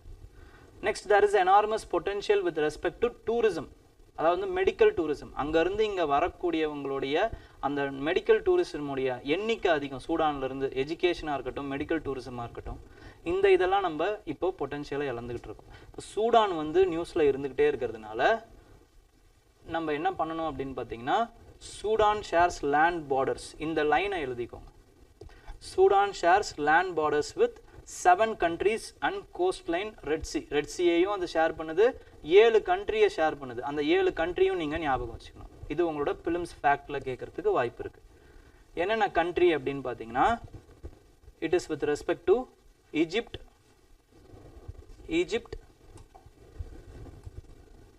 Libya, Chad, central African republic, south Sudan. இதை நம்ம மறந்துடக்கூடாது. South Sudan has become a latest country. ஓகேங்களா? சூடான் கூட இல்லை அது இப்போ. So south Sudan, Ethiopia, Eritrea, red sea. So 7 countries one இந்த boundary, naval boundary. ஓகேங்களா? ஸோ இப்போ என்ன எப்படி கேட்கலாம் அப்படின்னு பார்த்தீங்கன்னா, சூடான் இஸ் a landlocked countryன்னு கேட்கலாம். இதில் வந்து நம்ம என்னென்னலாம் இன்ஃப்ளூயன்ஸ் பண்ணுறோன்றதை நான் சொல்கிறேன். சூடான் இஸ் a landlocked countryன்னு கேட்கலாம், இல்லைனா Sudan shares is border with Mediterranean சீன்னு சொல்லலாம். இதெல்லாம் தப்பு. ஓகே, நெக்ஸ்ட் வந்து there is a province with respect to Darfur. Darfur ப்ராவின்ஸ்னு இருக்குது பார்த்தீங்களா, இங்கே தான் இந்த ஹியூமானிட்டேரியன் கிரைசிஸ் இப்போ ஓடிட்டுருக்கு. அப்போது இதையும் வந்து சூடான் டாஃபர் அப்படின்னு வந்து மேட்ச் த ஃபாலோயிங்கில் கேட்குறதுக்கு வாய்ப்பு இருக்குது. Okay, with respect to Japan இப்போ என்ன பண்ணிகிட்டு இருக்கு அப்படின்னு பார்த்தீங்கன்னா, ஆன்கோயிங்கில் they are investing in climate resistant rice variety. அந்த வெரைட்டிக்கு பேர் என்ன அப்படின்னு பார்த்தீங்கன்னா ஹெமியோகோரோ. அதுக்கு பேர் என்ன அப்படின்னு பார்த்தீங்கன்னா பீமிங் ஸ்மைல்னு பேர். இதை பிலிம்ஸில் கேட்குறதுக்கு வாய்ப்பு இருக்குது. ஓகேங்களா? Japan is importing more than 60% of their food resources. And என்ன ப்ராப்ளம், கிளைமேட் சேஞ்ச்னால என்ன ப்ராப்ளம் வித் ரெஸ்பெக்ட் டு ரைஸ்ன்னு பார்த்தீங்கன்னா, ரொம்ப ஹீட் இருந்துச்சுன்னு வச்சுக்கோங்க, அதிகமான டெம்பரேச்சர் இருந்துச்சுன்னா ஸ்டார்ச் வந்து உள்ளே சேராதான். அப்போ ரைஸ் என்ன ஆகிடும்னா அதிகமாக ஒப்பேக் ஆகிடுமா. இப்போ ஒப்பேக் ஆகும்போது அதோட குவாலிட்டி வந்து கம்மியாகிறதுக்கு வாய்ப்பு இருக்குது. So it will fetch less price in the market. So this is the problem with respect to the increase in the climate change. அப்போது மெயின்ஸில் நீங்கள் எப்படி எக்ஸாம்பிளாக இதை எழுதலாம் அப்படின்னு பார்த்தீங்கன்னா, you can give examples with respect to the research and developments activities which the countries are involving in it. அப்புறம் கிளைமேட் சேஞ்ச் எப்படி வந்து அக்ரிகல்ச்சரல் ப்ராடக்ட்ஸை அஃபெக்ட் பண்ணுதுன்ற அந்த பாயிண்ட்டுக்கு இந்த எக்ஸாம்பிளாக எழுதலாம். So this is how you have to think அப்படிங்கிறதுக்காக ஒரு எக்ஸாம்பிளை போட்டு வச்சுருக்கேன். Okay, next is with respect to unified lending interface by RBI. Unified lending interface. Sir இது என்ன சார் அப்படின்னா, you know the concept called as unified payment interface, UPI. Unified payment interface, அதாவது நம்மளுடைய ஜிபே இது எல்லாமே வந்து யூனிஃபைடு பேமெண்ட் இன்டர்ஃபேஸ். நம்மளோட bank account ஒரு இடத்துல இருக்கும், through the app the gateway மூலமாக நம்மளால் வந்து எங்கே வேணாலுமே வந்து காசை கொடுக்க முடியும். ஓகேங்களா, அதாவது பர்ச்சேஸ் பண்ண முடியும். இது என்ன பண்ணுறாங்க அப்படின்னு பார்த்தீங்கன்னா, it is unified lending interface.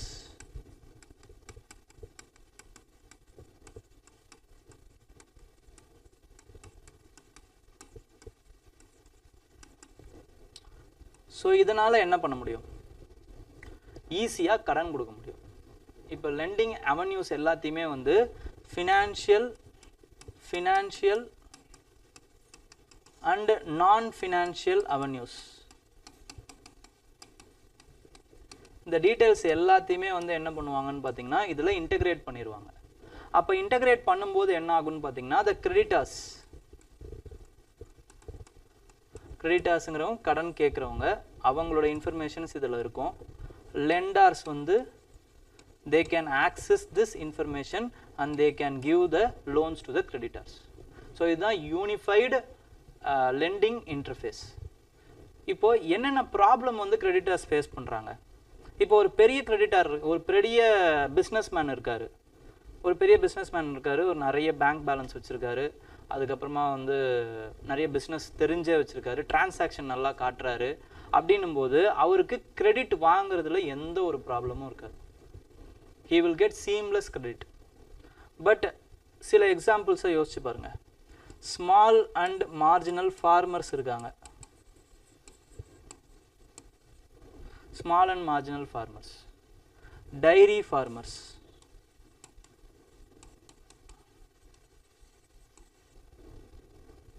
நம்மளுடைய சில இந்த ஸ்மால் அந்த ஷாப்ஸ்லாம் வச்சுருக்காங்க பார்த்தீங்களா, ஸ்மால் ஷாப் ஓனர்ஸ், இவங்களோட டிரான்சாக்ஷன்ஸ்லாம் எப்படி இருக்குன்னு பார்த்தீங்கன்னா, இந்த ஸ்மால் ஷாப்ஸ் இருக்காங்க பார்த்தீங்களா, இவங்களுக்கு ரொட்டேஷன் கேபிட்டல் அப்படிங்கிறது தேவைப்படும்.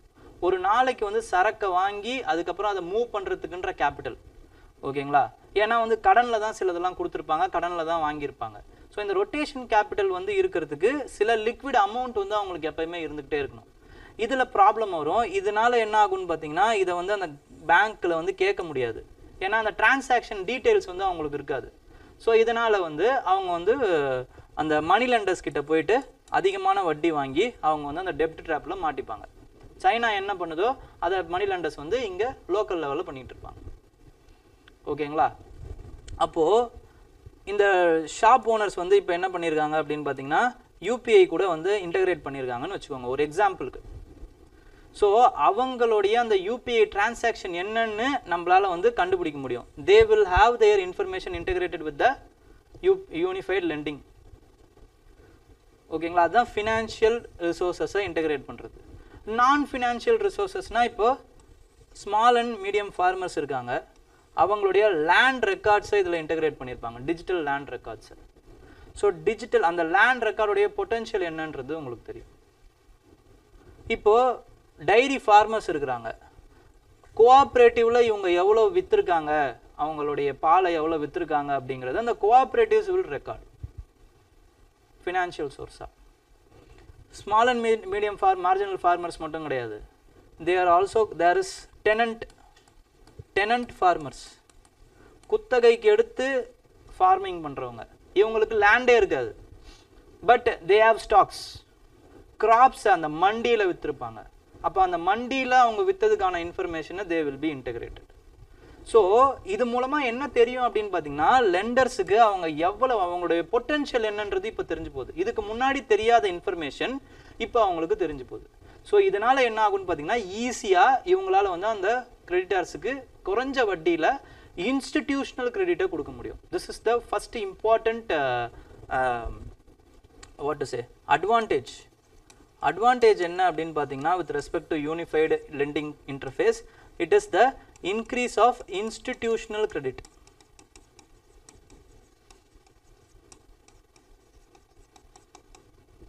அதுக்கப்புறமா வந்து seamless timely loan, seamless timely credits or loans, இது எல்லாமே அவங்களுக்கு கிடைச்சிரும். ஓகேங்களா? இதுதான் இதோடைய advantages. So they will be saved from the clutches of the money lender. அதுக்கப்புறம் அவங்களுக்கு ஒர்க்கிங் கேபிட்டல் இருக்கும், அவங்களால வந்து ஈஸியாக வந்து ரொட்டேஷன் பண்ண முடியும். ஸோ இது எல்லாமே நடக்கும். ஸோ அவங்களோட கிரெடிட் அவங்க வந்து வளர்த்துக்கிட்டே போகும்போது they will be eligible for the further credit also. Credit history will be now credited. ஓகேங்களா? ரெக்கார்ட் பண்ண ஆரம்பிச்சிருவாங்க. So this is a welcome move which has been introduced by the RBI. ஓகேங்களா? இதான் யூனிஃபைட் லெண்டிங். இது நெக்ஸ்ட் வந்து there is a forum. என்ன forum அப்படின்னு பார்த்தீங்கன்னா it is the forum of the grouping of nations in Oceania. ஓகேங்களா? Oceania அப்படிங்கிறது வந்து ஆஸ்திரேலியா, அதுக்கப்புறம் நியூசிலாண்டு, அதுக்கப்புறம் அதை சுற்றி இருக்கக்கூடிய மைக்ரோனேஷியா, பாலினேஷியா அப்படின்னு சொல்லுவாங்க. இந்த மாதிரியான ஐலாண்ட்ஸ்லாம் இருக்கக்கூடிய அந்த ஃபுல் இதுதான் என்னன்னு பார்த்தீங்கன்னா ஓஷியானான்னு சொல்லுவாங்க. அதில் அவங்க வந்து ஒரு ஃபோரம் வச்சுருக்காங்க. அந்த ஃபோரமுக்கு பேர் வந்து பசிபிக் ஐலாண்ட் ஃபோரம். ஓகே, இந்த பசிபிக் ஐலாண்ட் ஃபோரமில் அவங்க என்ன பண்ணுறாங்கன்னா தே கிரியேட்டட் இட் இன் 1971. 1971 இதை கிரியேட் பண்ணியிருக்காங்க. ஃபவுண்டிங் மெம்பர்ஸ் யாருன்னு பார்த்தீங்கன்னா ஆஸ்திரேலியா, நியூசிலாண்டு, மற்ற கண்ட்ரிலாம் நமக்கு தெரியாது, பட் ஆஸ்திரேலியா நியூசிலாண்டாவது இருக்குதுன்னு தெரிஞ்சுக்கோங்க. ஓகே, நெக்ஸ்ட் வந்து மெம்பர்ஸ் வந்து பார்த்தீங்க அப்படின்னா இப்போ 18 மெம்பர்ஸ் இருக்காங்க. இந்த நம்பர் வந்து ரொம்ப இம்பார்ட்டண்ட். ஓகே, இப்போ ரீசெண்டாக எங்கே நடந்துச்சு இந்த சப்மிட் அப்படின்னு பார்த்தீங்கன்னா டாங்கோவில் நடந்துச்சு. டாங்கோவில் நடந்திருக்கு 2024 டாங்கோவில் நடந்திருக்கு. இது என்னென்ன இஷ்யூஸ் ஃபேஸ் பண்ணியிருக்காங்க அப்படின்னு இது பண்ணியிருக்காங்கன்னா environmental vulnerability, sea level rise, அதுக்கப்புறம் கிளைமேட் சேஞ்சு, இதை பற்றி வந்து பேசியிருக்காங்க. ஓகே, அதுக்கப்புறமா வந்து there is a conflict resolution method with respect to them. அதுக்கு பேர் வந்து என்னென்னு பார்த்தீங்கன்னா பசிபிக் வே அப்படின்னு சொல்கிறாங்க, which is nothing but blue Pacific family. They are leveraging their cultural contacts. ஓகேங்களா? To solve their problems. கன்சென்ஸை பில்ட் பண்ணுறதுக்காக அவங்க கல்ச்சுரலாக வந்து சேர்ந்து அவங்க வந்து முடிவெடுக்கிறாங்க. ஓகேங்களா? இதுக்கு பேர் வந்து பசிபிக் வே, இல்லைனா வந்து பப்ளிக் பாலிசி ஃபேமிலி அப்படின்னு ப்ளூ பசிபிக் ஃபேமிலி அப்படின்னு சொல்கிறாங்க.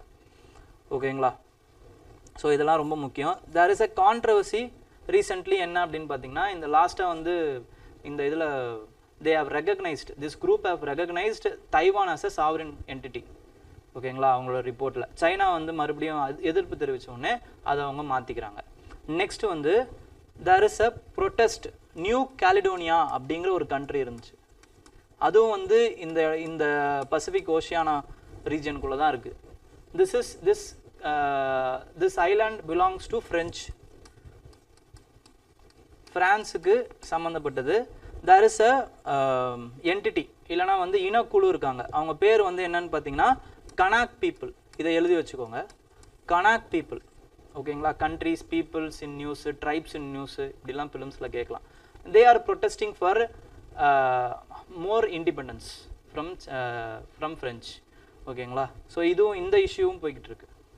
ஓகே, இந்த இஷ்யூ பற்றியும் ஒரு டைலாக் வைக்கணும் அப்படின்னு பேசியிருக்காங்க. இதில் இந்த டைலாக்குக்கு பேர் லோக்கலில் வந்து தலனோவான்னு பேர், அவங்களோட லோக்கல் லாங்குவேஜில் தலனோவான்னு பேர்.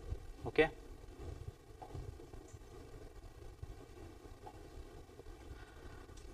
next is with respect to a game plan related to Olympics. Olympics கூட with related to Olympics என்னன்னா, இண்டிபெண்டன்ஸ் டே ஸ்பீச்சில் வந்து பிரைம் மினிஸ்டர் நரேந்திர மோடி அவர்கள் என்ன பண்ணுறாரு அப்படின்னு பார்த்தீங்கன்னா, India has a dream to host in 2036 Olympics game அப்படின்னு வந்து சொல்கிறார். ஓகேங்களா, அதில் எந்த ஒரு தப்பும் இல்லை. And we are fully eligible for hosting those games. Okay, but அதுக்கான இன்ஃப்ராஸ்ட்ரக்சர், அதுக்கப்புறம் அந்த கண்டக்ட் பண்ணக்கூடிய கெப்பாசிட்டி ஒரு நாளில் நம்மளால் பில்டு பண்ண முடியாது. It should be a continuous process. ஓகேங்களா, ஏன்னா கிட்டத்தட்ட 32 கேம் ப்ளஸ் 4 சைட் கேம்ஸ் இருக்குது. அதில் கிட்டத்தட்ட 300க்கும் மேற்பட்ட மெடல்கள் ஈவெண்ட் இருக்குது. ஓகேங்களா, மெடல் ஈவெண்ட்ஸ் இருக்குது. இது எல்லாத்தையுமே நம்ம வந்து இது பண்ணணும், லெவரேஜ் பண்ணணும் அப்படின்னா we have to build a n number of infrastructures. ஏன்னா அத்லெட்ஸ் வருவாங்க, அவங்க கூடவே சேர்ந்து லேக்ஸ் ஆஃப் டூரிஸ்ட் வருவாங்க, டூரிஸ்ட் பொட்டென்ஷியல் அதிகம். And it will be an opportunity for stamping our impression in the world stage. World ஸ்டேஜில் நம்மளுடைய இம்பார்ட்டண்ட்டான சிட்டிஸை வந்து வேர்ல்டு குளோபல் மேப்பில் வந்து கொண்டு போய் சேர்க்கறதுல இதெல்லாம் ஒரு இம்பார்ட்டண்ட்டான விஷயங்கள். Sports is also acting as a soft power among the nations. ஓகேங்களா, அதனால் conducting this Olympics without any controversy, அது ரொம்ப ரொம்ப இம்பார்ட்டண்ட். அண்ட் இந்த எரா ஆஃப் டிஸ்இன்ஃபர்மேஷன் நம்மளுடைய கோஆர்டினேஷன் அப்படிங்கிறது ரொம்ப ரொம்ப இம்பார்ட்டண்ட். ஓகேங்களா, ஸோ இப்படி பார்க்கும் பொழுது நம்மளுடைய அந்த ஈவெண்ட்டை நடத்துறதுக்கான கெப்பாசிட்டிக்கு நம்ம என்னென்னலாம் பண்ணியிருக்கோம் அப்படின்னு பார்த்தீங்கன்னா, 2010 நம்ம காமன்வெல்த் கேமை சக்ஸஸ்ஃபுல்லாக நடத்தணும். ஓகே, அண்ட் நெக்ஸ்ட் வந்து என்ன பண்ணியிருக்கோம் அப்படின்னு பார்த்தீங்கன்னா, we have also revamped the sports authority, sports code அப்படின்னு வந்து நம்ம கொடுத்து we have revamped their functioning style. And சைனாவோட இதை பார்க்குறோம், அவங்க ஏன் இவ்வளோ சக்ஸஸ்ஃபுல்லாக இருக்காங்கன்னா, they are finding the talent in the young stage itself. அதே மாதிரி நம்மளும் வந்து ஃபைன் பண்ணுன்றதுக்காக we are engaging in Khelo India programs. Khelo India அந்த யூத் ஃபெஸ்டிவல், யூத் ஒலிம்பிக்ஸ்லாம் நம்ம நடத்துகிறோம். ரீசெண்டாக தமிழ்நாட்டில் நம்ம நடத்தணும். Recent Khelo India event was held in Tamil Nadu. Summer Khelo India, winter வந்து லடாக்கில் நடந்துச்சு. ஓகேங்களா, நெக்ஸ்ட் வந்து அதுக்கான கேலோ இந்தியாவுக்கான அந்த மேஸ்காட் யார் அப்படின்னு பார்த்தீங்கன்னா தமிழ்நாட்டில் Velu Nachiyar. Okay, so next வந்து என்ன அப்படின்னு பார்த்தீங்கன்னா, ஸ்போர்ட்ஸ் வந்து ஸ்டேட் லிஸ்ட்டில் இருக்குது. ஓகே, இதையும் பிலிமினரியில் கேட்குறதுக்கு வாய்ப்பு இருக்குது. சம்மந்தமே இல்லாமல் பிலிமினரியில் என்னடா ஸ்போர்ட்ஸ் லிஸ்ட்டு ஸ்டேட் லிஸ்ட்டுன்னு இருக்கேன்னா, it would have been came in current affairs. Okay, entry 33 இதெல்லாம் ரொம்ப தேவையில்லை, ரொம்ப உள்ளே போயிடாதீங்க, பாலிட்டிக் உள்ளே போய் உள்ளே முழுகி முத்தெடுத்துடாதீங்க. ஓகேங்களா, ஸோ ஸ்டேட் லிஸ்ட்டில் ஸ்போர்ட்ஸ் இருக்குதுன்னு தெரிஞ்சுக்கோங்க போதும். ஓகே, நெக்ஸ்ட் இஸ் ஷெடியூல் வந்து 7th ஷெடியூல். அந்த லிஸ்ட்டுங்கிறது உங்களுக்கு ரொம்ப இம்பார்ட்டண்ட்டாக 7th ஷெடியூலுங்கிறது மட்டும் அட்லீஸ்ட் தெரியணும். Tamil Nadu leads the infrastructure, sports infrastructure. And we have also had plan to build a sports city in the outskirts of Chennai. ஓகேங்களா, அதுவும் ரொம்ப இம்பார்ட்டண்ட். அண்ட் தமிழ்நாடை பொறுத்த வரைக்கும் பீச் ஸ்போர்ட்ஸ் கோவலம்லலாம் பார்த்தீங்க அப்படின்னா நம்ம வந்து என்ன பண்ணியிருக்கோம்னா, n நம்பர் ஆஃப் இன்டர்நேஷ்னல் ஸ்போர்ட்ஸை வந்து கண்டக்ட் பண்ணியிருக்கோம். பீச் ஈவெண்ட், சர்ஃபிங் ஈவெண்ட்ஸு, அப்புறமா வந்து பீச் வாலிபால் டோர்னமெண்ட், இன்டர்நேஷ்னல், எல்லாமே இன்டர்நேஷ்னல் தான். ஓகேங்களா, and Tamil Nadu has nearly 390 Olympic standard infrastructure facilities. ஓகேங்களா, it is next followed by Delhi and next followed by Orissa.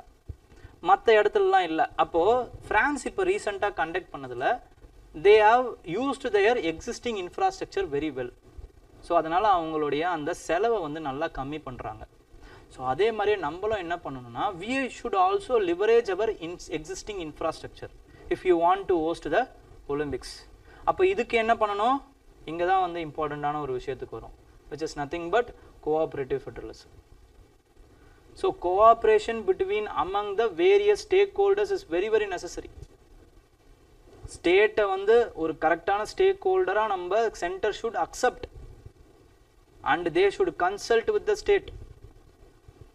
அதுதான் ரொம்ப important.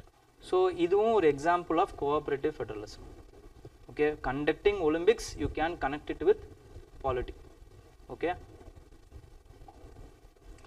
Next is with respect to the LGBTQ அந்த rights. ஓகேங்களா, இதில் என்ன ஆகுது அப்படின்னு பார்த்தீங்கன்னா there is a case.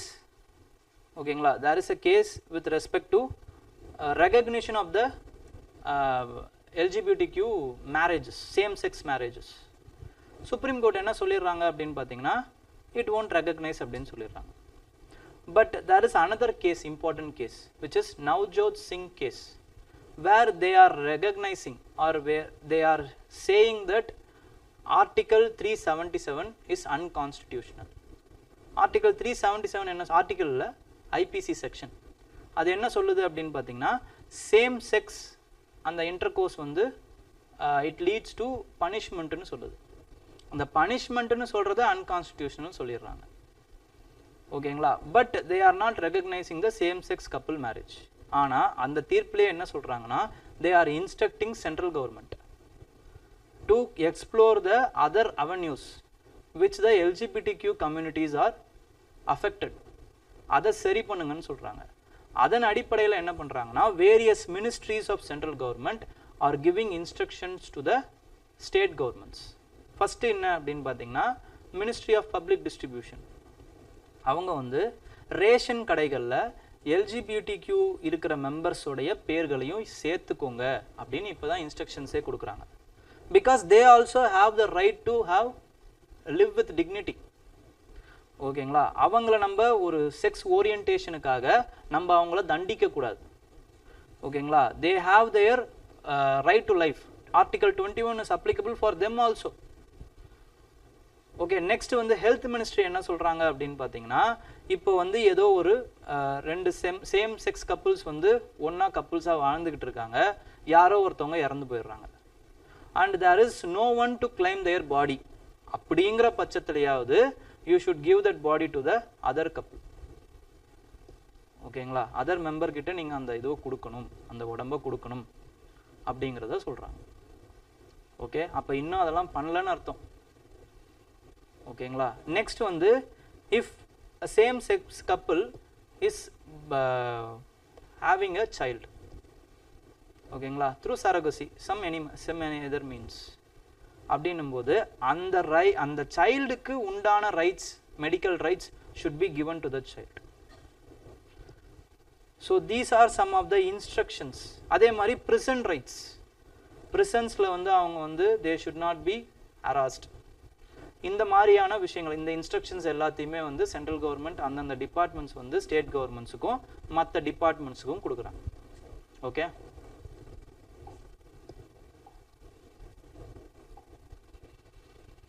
and this is with respect to culture of adjournments of cases in the courts. Okay, culture of adjournments of cases in the courts should what to say should change அப்படின்ட்டு வந்து நம்மளுடைய honourable president Draupadi Murmu அவர்கள் சொல்கிறாங்க. So இதில் என்னன்னு பார்த்தீங்கன்னா she has coined a term, அது ரொம்ப ரொம்ப important, which is nothing but black coat syndrome. Black coat syndrome.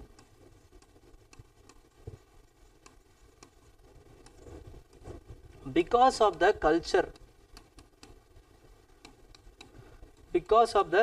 culture of adjournments.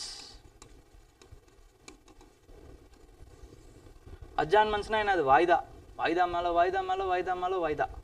ஓகேங்களா, இதனால என்ன ஆகுதுன்னா கிட்டத்தட்ட வந்து ஒரு கேஸ் 10 வருஷம் 20 வருஷம் 30 வருஷம், சிவில் கேஸ்னால் சுத்தம், ஏன் போட்டோன்னு அவனுக்கும் தெரியாது நமக்கும் தெரியாது, அந்த மாதிரி ஆகிடும். ஓகேங்களா? ஸோ இவ்வளவு விஷயங்கள் இருக்கிறதுனால என்ன ஆகுதுன்னு பார்த்தீங்கன்னா, அந்த கோர்ட்டுக்கு போகிறதுக்கே ஏழைப்பாளைங்க பயப்படுறாங்க, வர்றதுக்கே பயப்படுறாங்க, நடுங்குறாங்க. அதுதான் பிளாக் கோட் சிண்ட்ரோம், கருப்பு அங்கி. ஓகேங்களா? பிளாக் கோட் சிண்ட்ரோம்ங்கிறது அதுதான். இதை எதுலேருந்து இவங்க டெரைவ் பண்ணுறாங்கன்னா, there is a syndrome called as white coat syndrome. ஹாஸ்பிட்டல்ஸில் பேஷண்ட்ஸ் இல்லைனா பேஷண்ட்ஸை வந்து பார்க்க வரவங்க இவங்களுக்கு வந்து ஒரு நடுக்கம் இருக்கும் எப்பயுமே ஹாஸ்பிட்டலில் இருக்கும்போது. அது ஒயிட் கோட் சிண்ட்ரோம். அது பேஸ் பண்ணி இவங்க பிளாக் கோட் சிண்ட்ரோம்ன்றாங்க. இதை எவங்களுடைய அடிப்படையில் சொல்கிறாங்கன்னா, இப்போ ஏழைங்க இருக்காங்க, தே ஆர் இன் டிஸ்டன்ஸ். ஓகேங்களா? இப்போ நீதி கிடைக்கணும்னு வச்சுக்கோங்க. சென்னை ஹைகோர்ட்டுங்கிறது சென்னையிலையும் மதுரையில் தான் இருக்குது. நடுவில் எங்கன்னா இருக்காங்க, பழனி ஹில்ஸில், ஜவ்வாது ஹில்ஸில் யாரோ ஒரு ட்ரைப் கம்யூனிட்டி இருக்கிறாங்க. அவங்களுக்கு எதிராக ஏதோ ஒரு கேஸ் நடக்குது அப்படின்னா, ஒவ்வொரு வாட்டியும் அவங்க வந்து ஹைகோர்ட்டுக்கு வந்து போகணுன்னா அவங்களோட செலவை யோசிச்சு பாருங்கள். சரி, ஹைகோர்ட்டை கூட விடுங்க, பணக்காரன் வந்து அவங்களுக்கு எதிராக வந்து சுப்ரீம் கோர்ட்டில் கேஸ் போடுறான். ஒவ்வொரு வாட்டியும் டெல்லிக்கு போயிட்டு வந்துட்டு இருக்க முடியுமா? அப்போ அந்த ஒரு ட்ராமாலேருந்து அதுக்கப்புறம் அவங்களுடைய எக்கனாமிக் ரிசோர்ஸ்லேருந்து எல்லாமே ட்ரெயின் ஆகும். அது மட்டும் இல்லாமல் the years will be wasted for justice. ஓகேங்களா? அதனால this culture of adjournment should be over அப்படிங்கிறத சொல்கிறாங்க. சிஜேஐ வராரு. சிஜேஐ வந்து என்ன சொல்கிறாரு அப்படின்னு பார்த்தீங்கன்னா, அது எல்லாமே கரெக்டு தான். பட் டிஸ்ட்ரிக்ட் கோர்ட்ஸ்லேயே கிட்டத்தட்ட வந்து 30% ஆஃப் த அந்த வேக்கன்சிஸ் வந்து ஃபில் பண்ணாமல் இருக்குது. அப்போ நேஷ்னல் லெவலில் வந்து ஒரு என்ன சொல்கிறாரு அப்படின்னு பார்த்தீங்கன்னா, நேஷ்னல் லெவலில் ஒரு இன்டகிரேட்டட் ஜுடிஷியல் அப்பாயின்மெண்ட் கமிஷன் வேணும் அப்படிங்கிற மாதிரி சொல்கிறாரு, ஃபர்ஸ்ட் ஆஃப் ஆல். செகண்ட் வந்து ஒரே மாதிரியே இருக்க கேசஸை வந்து ஒன்றா எடுத்து டிஸ்போஸ் பண்ணால் நல்லா இருக்கும்ன்றதை ஃபீல் பண்ணுறாரு. அதுக்கு பேர் என்ன அப்படின்னு பார்த்தீங்கன்னா, பெண்டன்சி கேசஸ், கேஸ் மேனேஜ்மெண்ட்டுன்னு சொல்லுவாங்க. Pendency cases can be coupled and it can be case managed. அதே மாதிரி சில non court settlements like Lok Adalat மாதிரியான அந்த பீப்புள்ஸ் கோர்ட் மாதிரியான அந்த இதுலேயும் வந்து பீப்புள் வந்து கொஞ்சம் செட்டில் ஆகணும் அப்படிங்கிறத அவர் வந்து ஃபீல் பண்ணுறாரு. So these are some of the way ஃபார்வர்ட்ஸாக நீங்கள் எழுதலாம். ஓகேங்களா? இந்த டீட்டெயில்ஸையும் எழுதிக்கோங்க. சுப்ரீம் கோர்ட்டில் மட்டும் கிட்டத்தட்ட 80,000 வழக்குகள் நிலுவையில் இருக்குது. ஓகேங்களா? 80,000 cases are pending in Supreme Court. In high court நம்ம இப்போ தான் பார்த்தோம், according to department of Justice கிட்டத்தட்ட 60 lakhs cases, 60 lakhs cases. And in district courts 4.5 crore cases. Okay. Next is with respect to the mental health problems. ஓகேங்களா? with respect to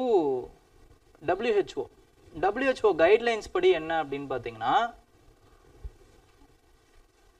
they are saying that for 1 lakh population, WHO guidelines படி for 1 lakh population you need at least 3 psychiatrists. இந்த டீட்டெயில்டையும் எழுதி வச்சுக்கோங்க. ஓகேங்களா? ஏன் இம்பார்ட்டன்ட்னு பார்த்தீங்கன்னா, GS2ல health is a important என்ன சொல்கிறது, இம்பார்ட்டன்ட் சிலபஸ். ஓகேங்களா? ஸோ அதனால் வந்து இந்த மாதிரி கேட்குறதுக்கு வாய்ப்புகள் இருக்குது. ஓகேங்களா? கேர் எக்கனாமி, அதுக்கப்புறம் சர்வீஸ் ஓரியன்ட், அதுக்கப்புறம் health problems, mental health problems, இந்த மாதிரிலாம் நமக்கு அதிகமாகிட்டே இருக்கிறதுனால, இந்த மாதிரி சூசைடல் தாட்ஸ் வந்து அதிகமாகிறதுனால சைக்காட்ரிஸ்ட் இந்த மாதிரியான கேள்விகள், மென்டல் ஹில்னஸ் பற்றின கேள்விகள் வரத்துக்கு வாய்ப்புகள் இருக்குது. அப்போது இதை எழுதிக்கோங்க. நெக்ஸ்ட், அப்போ இந்தியாவில் எவ்வளோ தான் சார் இருக்குது அப்படின்னு பார்த்தீங்கன்னா, ஒன்லி 0.75 சைக்காட்ரிஸ்ட் தான் இருக்காங்களாம் 1,00,000 பாப்புலேஷனுக்கு. Only 0.75 psychiatrist. ஓகேங்களா? அப்போ பார்லிமெண்ட் என்ன சொல்லுது அப்படின்னு பார்த்தீங்கன்னா, நமக்கு எவ்வளோ தேவை, இந்தியா முழுக்க வந்து 36,000 சைக்காட்ரிஸ்ட் தேவை. நம்மக்கிட்ட இப்போ 9,000 தான் இருக்காங்க. அப்போது we need a intervention. ஓகேங்களா? இதை இன்க்ரீஸ் பண்ணணும் அப்படின்னா, இப்படியே போச்சுன்னா 27 வருஷம் ஆகுமா இந்த இது வர்றதுக்கு. அப்போ 27 வருஷத்தில் வந்து இன்னும் நம்ம இன்க்ரீஸ் பண்ணிடுவோம். அப்போ அது போயினே தான் இருக்கும். பட் அப்போது ஆக்டிவ் இன்டர்வென்ஷன் வந்து தேவை அப்படிங்கிறத சொல்கிறாங்க. Policy intervention needed. அப்போ ஸ்டேட் வைஸ் பார்த்தீங்க அப்படின்னா வந்து கேரளாவில் தான் வந்து கொஞ்சம் மோர் தேன் 1 சைக்காட்ரிஸ்டே இருக்கிறாங்க. அங்கே தான் more than 1 psychiatrist for 1 lakh population. Okay, அதுவுமே WHO ஸ்டாண்டர்டுக்கு இல்லை. ஓகே, நெக்ஸ்ட் வந்து but there is another important catch. என்ன அப்படின்னு பார்த்தீங்கன்னா க்ரீனி ஏரியாவும் இருக்குது இந்த ஒரு சர்வேல. அதாவது முதல்லலாம் சைக்காட்ரிஸ்ட் கிட்ட போகிறதையே வந்து ஒரு டேபு மாதிரி பார்த்தாங்க. ஓகேங்களா, அப்போ சைக்காட்ரிஸ்ட் கிட்ட போகிறான்னா அவன் வந்து மென்டலி ஹில், அவன் முடிஞ்சு அவன் வாழ்க்கையை முடிச்சிருவாங்க. ஓகேங்களா, பட் இப்போ வந்து அந்த ட்ரெண்டு வந்து மாறுது. அப்போ நமக்கு ஏதோ ஒரு ப்ராப்ளம் இருக்குன்னா நம்ம சைக்காட்ரிஸ்ட் கிட்ட போகிறதுல ஒன்றும் தப்பு இல்லை, ஒரு ஒப்பீனியன் வாங்குறதுல தப்பு இல்லை. அப்போது அந்த நீடு வந்து மக்கள்கிட்ட அதிகமாக இருக்குது, பட் சைக்காட்ரிஸ்ட் வந்து இன்னும் அதிகமாகல. ஓகே, நெக்ஸ்ட் வந்து பிரைம் மினிஸ்டர் மோடி வந்து ப்ரூனே, சிங்கப்பூர் இங்கெல்லாம் வந்து அடுத்த கட்ட பயணங்களில் ஈடுபட போகிறாரு. ப்ரூனேயோட கேபிட்டல் என்ன அப்படின்னு பார்த்தீங்கன்னா பந்தர் ஸ்ரீ பகவான். இதே எழுதி வச்சுக்கோங்க. ஓகே, அதை என்னென்ன பண்ண போகிறாங்க அப்படின்னு பார்த்தீங்கன்னா ஸ்பேஸ் கோஆப்ரேஷனில் வந்து அவங்க வந்து சில MOUஸை வந்து சைன் பண்ண போகிறாங்க. ஓகே, நெக்ஸ்ட் வந்து சிங்கப்பூர் கூட வந்து சில 4 இம்பார்ட்டண்ட் அக்ரிமெண்ட்ஸ் கூட சைன் பண்ண போகிறாங்க. அது என்ன, semiconductors, digital cooperation, health care and skilling. Singapore வந்து ஏஷியான் கண்ட்ரிலேயே ஹையஸ்ட் ட்ரேட் ரிலேஷன் வச்சிருக்கிறது, இந்தியா கூட வச்சிருக்கிறது எந்த கண்ட்ரினா அது சிங்கப்பூர் தான். ஓவராலாக பார்த்தீங்கன்னா 6th largest ட்ரேட் பார்ட்னர் வந்து சிங்கப்பூர்.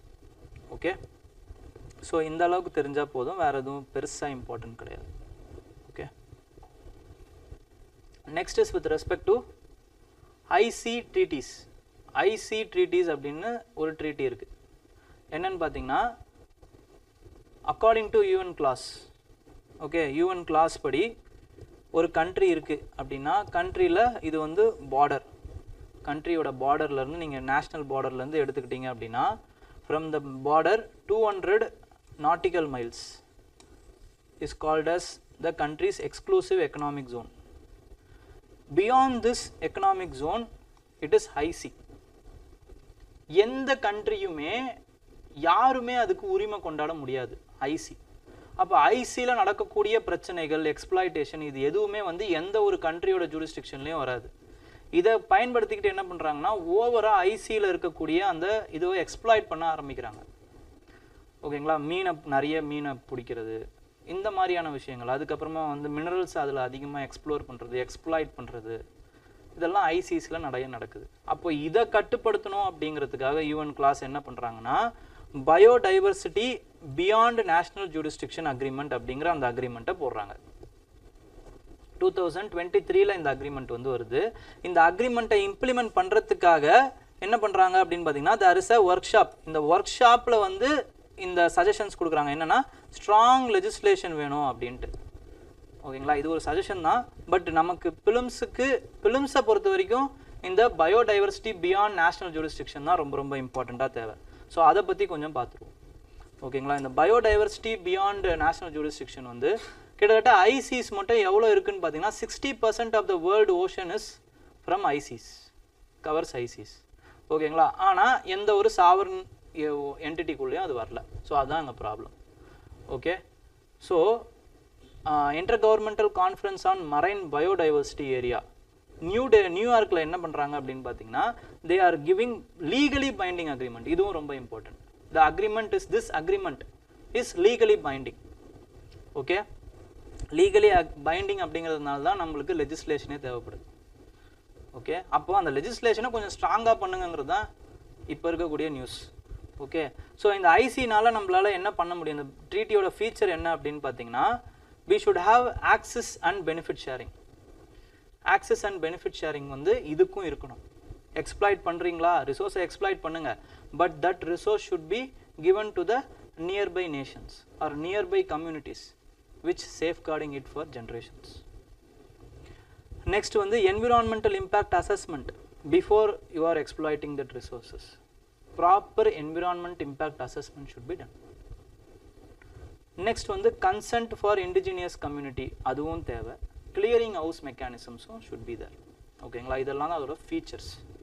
ஓகே நெக்ஸ்ட் வந்து என்னன்னு பார்த்தீங்கன்னா அது என்னென்னலாம் பண்ணுறாங்க need for the global treaty என்னன்னு பார்த்தீங்கன்னா ஃபிஷிங்காக இருக்கட்டும் டூரிசமாக இருக்கட்டும் these are all controlled by over 20 organisations ஓகேங்களா இந்த 20 organisations are enjoying monopoly because there is no national jurisdictions ஓகேங்களா டு வாட்ச் them ஸோ அதனால் இந்த மாதிரி ஒரு இது தேவைப்படுது இல் மானிட்டரிங் இஷ்யூஸ்னால இல்லீகல் ஓவர் ஃபிஷிங்லேருந்து டீப் சி மைனிங்லேருந்து ஆயில் கேஸ் எக்ஸ்ப்ளாய்டேஷன்லேருந்து எக்ஸ்ப்ளோரேஷன்லேருந்து எல்லாமே நடந்துகிட்டு இருக்கு அந்த ஐசியில் இப்போ அதை கட்டுப்படுத்தணுங்கிறதுக்காக தான் இதை வச்சுருக்கோம் ஓகேங்களா அப்போது இன்னும் என்ன சொல்கிறாங்க அப்படின்னு பார்த்தீங்கன்னா கிட்டத்தட்ட 3 பில்லியன் பீப்புள் வந்து இந்த ரிசோர்ஸஸை நம்பி இருக்காங்க லைவ்லிஹுட் கோஸ்டல் லைவ்லிஹுட் நம்பி இருக்காங்க அப்புறமா வந்து என்டையர் இண்டஸ்ட்ரி அதோட இண்டஸ்ட்ரி ஒர்த் எவ்வளோன்னு பார்த்தீங்கன்னா $3 trillion ஓகேங்களா $3 trillion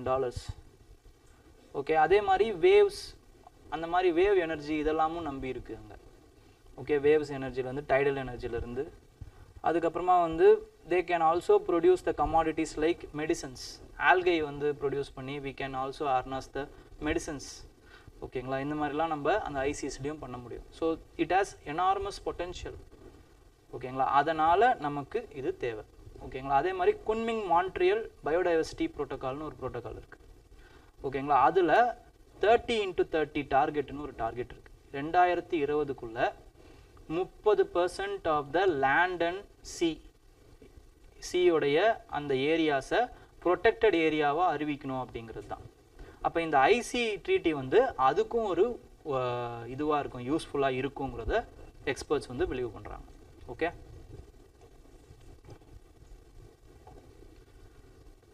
நெக்ஸ்ட் வந்து வித் ரெஸ்பெக்ட் டு இப்போ ரீசெண்டாக நடந்த கேஸ் இது என்னன்னு பார்த்தீங்கன்னா there is a trend with respect to bulldozer justice ஓகேங்களா இட் இஸ் அகேன்ஸ்ட் த அதாவது வந்து right to property which is a legal right in our constitution 300A அதுக்கு அகேன்ஸ்டாக இருக்குது அப்படின்னு சுப்ரீம் கோர்ட் ஜட்ஜ் வந்து ஒருத்தர் சொல்லியிருக்காரு ஓகேங்களா இது சொன்னால் போதும் இது உங்களுக்கு தெரிஞ்சால் போதும் ஓகேங்களா தீஸ் கைண்ட்ஸ் ஆஃப் ஜஸ்டிஸ் அதாவது வந்து ஒருத்தன் கன்விக்ட் இல்லைனா ஒரு அக்யூஸ்ட் அப்படிங்கிறதுனாலேயே நீங்கள் போயிட்டு அவனோட வீடை வந்து இடிக்கணும் அப்படிங்கிற அவசியம் இல்லை அப்படி அடித்தா அது வந்து தப்பு அப்படிங்கிற மாதிரி சொல்லியிருக்காங்க பட் கவர்மெண்ட் தரப்பில் என்ன சொல்கிறாங்கன்னா இந்த மாதிரி இடிக்கிறவங்கலாம் அக்யூஸ்டாக இருக்கிறாங்க நாங்கள் வந்து அக்யூஸ்டுங்கிறதுனால இடிக்கலை அவங்க வந்து என்ன பண்ணியிருக்காங்கன்னு பார்த்தீங்கன்னா அந்த கார்பரேஷன் ரூல்ஸுக்கு அகேன்ஸ்டாக வந்து கட்டியிருக்காங்க வீட்டை அப்படி போயிட்டு நாங்கள் ஆல்ரெடி வந்து அவங்களுக்கு கரெக்டாக வந்து எல்லா சம்மன்ஸையும் கொடுத்துட்டு தான் இடிக்கிறோம் இடிச்சுட்டு பார்த்தா தான் தெரியுது அவங்க அக்யூஸ்டாக இருக்கிறாங்க இதுக்கும் அதுக்கும் சம்மந்தம் இல்லைங்கிற மாதிரி அவங்க தரப்பில் சொல்கிறாங்க okay but what you have to know is இந்த லீகல் பாயிண்ட்டை மட்டும் தெரிஞ்சுக்கோங்க ஓகே ஒருத்தன் அக்யூஸ்ட் அப்படிங்கிறதுனால you should not raze their buildings okay next வந்து the concept called as la nina la nina இதெல்லாம் வந்து ஜாகிரஃபி கிளாஸில் நீங்கள் இன் டீட்டெயில்டாக படிப்பீங்க ஓகே லானினானா என்னன்னு மட்டும் தெரிஞ்சுக்கோங்க இது வந்து it is a cooling effect there is some currents ஓகேங்களா வார்ம் கரண்ட் கோல்டு கரண்ட் இந்த மாதிரி கரண்ட்லாம் இருக்கும் ஓகேங்களா பசிபிக் ஓஷனில் ஹம்போல்ட் கரண்ட்னு ஒரு கரண்ட் இருக்குது ஓகேங்களா அது வந்து கூல் ஆகுது அப்படின்னா என்ன ஆகும்னா இங்கே இந்தியாவில் அதோட எஃபெக்ட் வந்து எப்படி இருக்குன்னு பார்த்தீங்கன்னா இன்க்ரீஸ்டு மான்சூன் எஃபெக்ட் வந்து கிடைக்கும் ஓகேங்களா அதுதான் இதில் சொல்லியிருக்காங்க ஓகே சைக்ளோனிக் ஆக்டிவிட்டி இன்க்ரீஸ் ஆகும் அண்ட் தென் மறுபடியும் பிலிப்பைன்ஸுக்கும் சைனாவுக்கும் ப்ராப்ளம் போயிட்டே இருக்குது இன் சவுத் சைனா சி ஓகேங்களா நம்ம ஆல்ரெடி வந்து நிறைய பார்த்தோம் ஓகேங்களா செகண்ட் ஷோல் அப்படிங்கிற ஒரு ஷோல் பார்த்தோம் இப்போ வந்து இங்கே வந்து சபினா ஷோல் அப்படிங்கிற அந்த ஷோலையுமே வந்து ப்ராப்ளம் போயிட்டுருக்கு ஓகேங்களா ஆனால் மேக்ஸிமம் வந்து நமக்கு என்னென்ன தெரியும்னா சவுத் சைனா சீல ஸ்பாட்லி ஐலாண்டு அப்புறம் பார்சல் ஐலாண்ட் அப்புறம் ஸ்கால்போக் ஷோ இந்த மூணுமே வந்து இம்பார்ட்டண்ட்டாக இருக்கிறதுன்னு நமக்கு தெரியும் நெக்ஸ்ட் வந்து there is an unfortunate event where the Shivaji Maharaj statue அது வந்து உடஞ்சி போச்சு ஓகேங்களா and our prime minister has apologised to Shivaji Maharaj okay so என்னன்னு பார்த்தீங்கன்னா இந்த ஸ்டாச்சு வந்து எப்போ வந்து பிரைம் மினிஸ்டர் அன்வேல் பண்ணுறாருன்னா நேவி டேல அன்வேல் பண்ணுறாரு. December 4 நேவி டே. இது மட்டும் தெரிஞ்சால் போதும். ஓகே, நெக்ஸ்ட் ஹனி பீஸ் வந்து என்ன பண்ணுது அப்படின்னு பார்த்தீங்கன்னா, பம்பிள் பீஸுக்கு வைல்டு வைரஸஸை வந்து பரப்புறதுல ஒரு பெரிய பங்காற்றுது அப்படின்னு ஒரு கண்டுபிடிப்பை கண்டுபிடிச்சிருக்காங்க. ஓகேங்களா, ஹனி பீஸுக்கு வந்து அதிக வைரஸ் இருக்குது, அதிக virus carrier honey bees. Bumble bees வந்து கம்மியான வைரஸ் கேரியர். இது தெரிஞ்சால் உங்களுக்கு போதும். ஓகே, இந்த இன்ஃபர்மேஷன், தட்ஸ் ஆல்.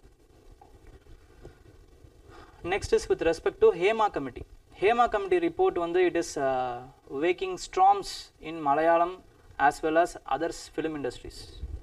ஓகேங்களா, it is their me too movement அப்படிங்கிற மாதிரி சொல்லிட்டு இருக்காங்க. ஓகேங்களா, ஆனால் அந்த கமிட்டிலேயே வந்து வேறு லேபர் இஷ்யூஸ் பற்றியும் பேசியிருக்காங்க.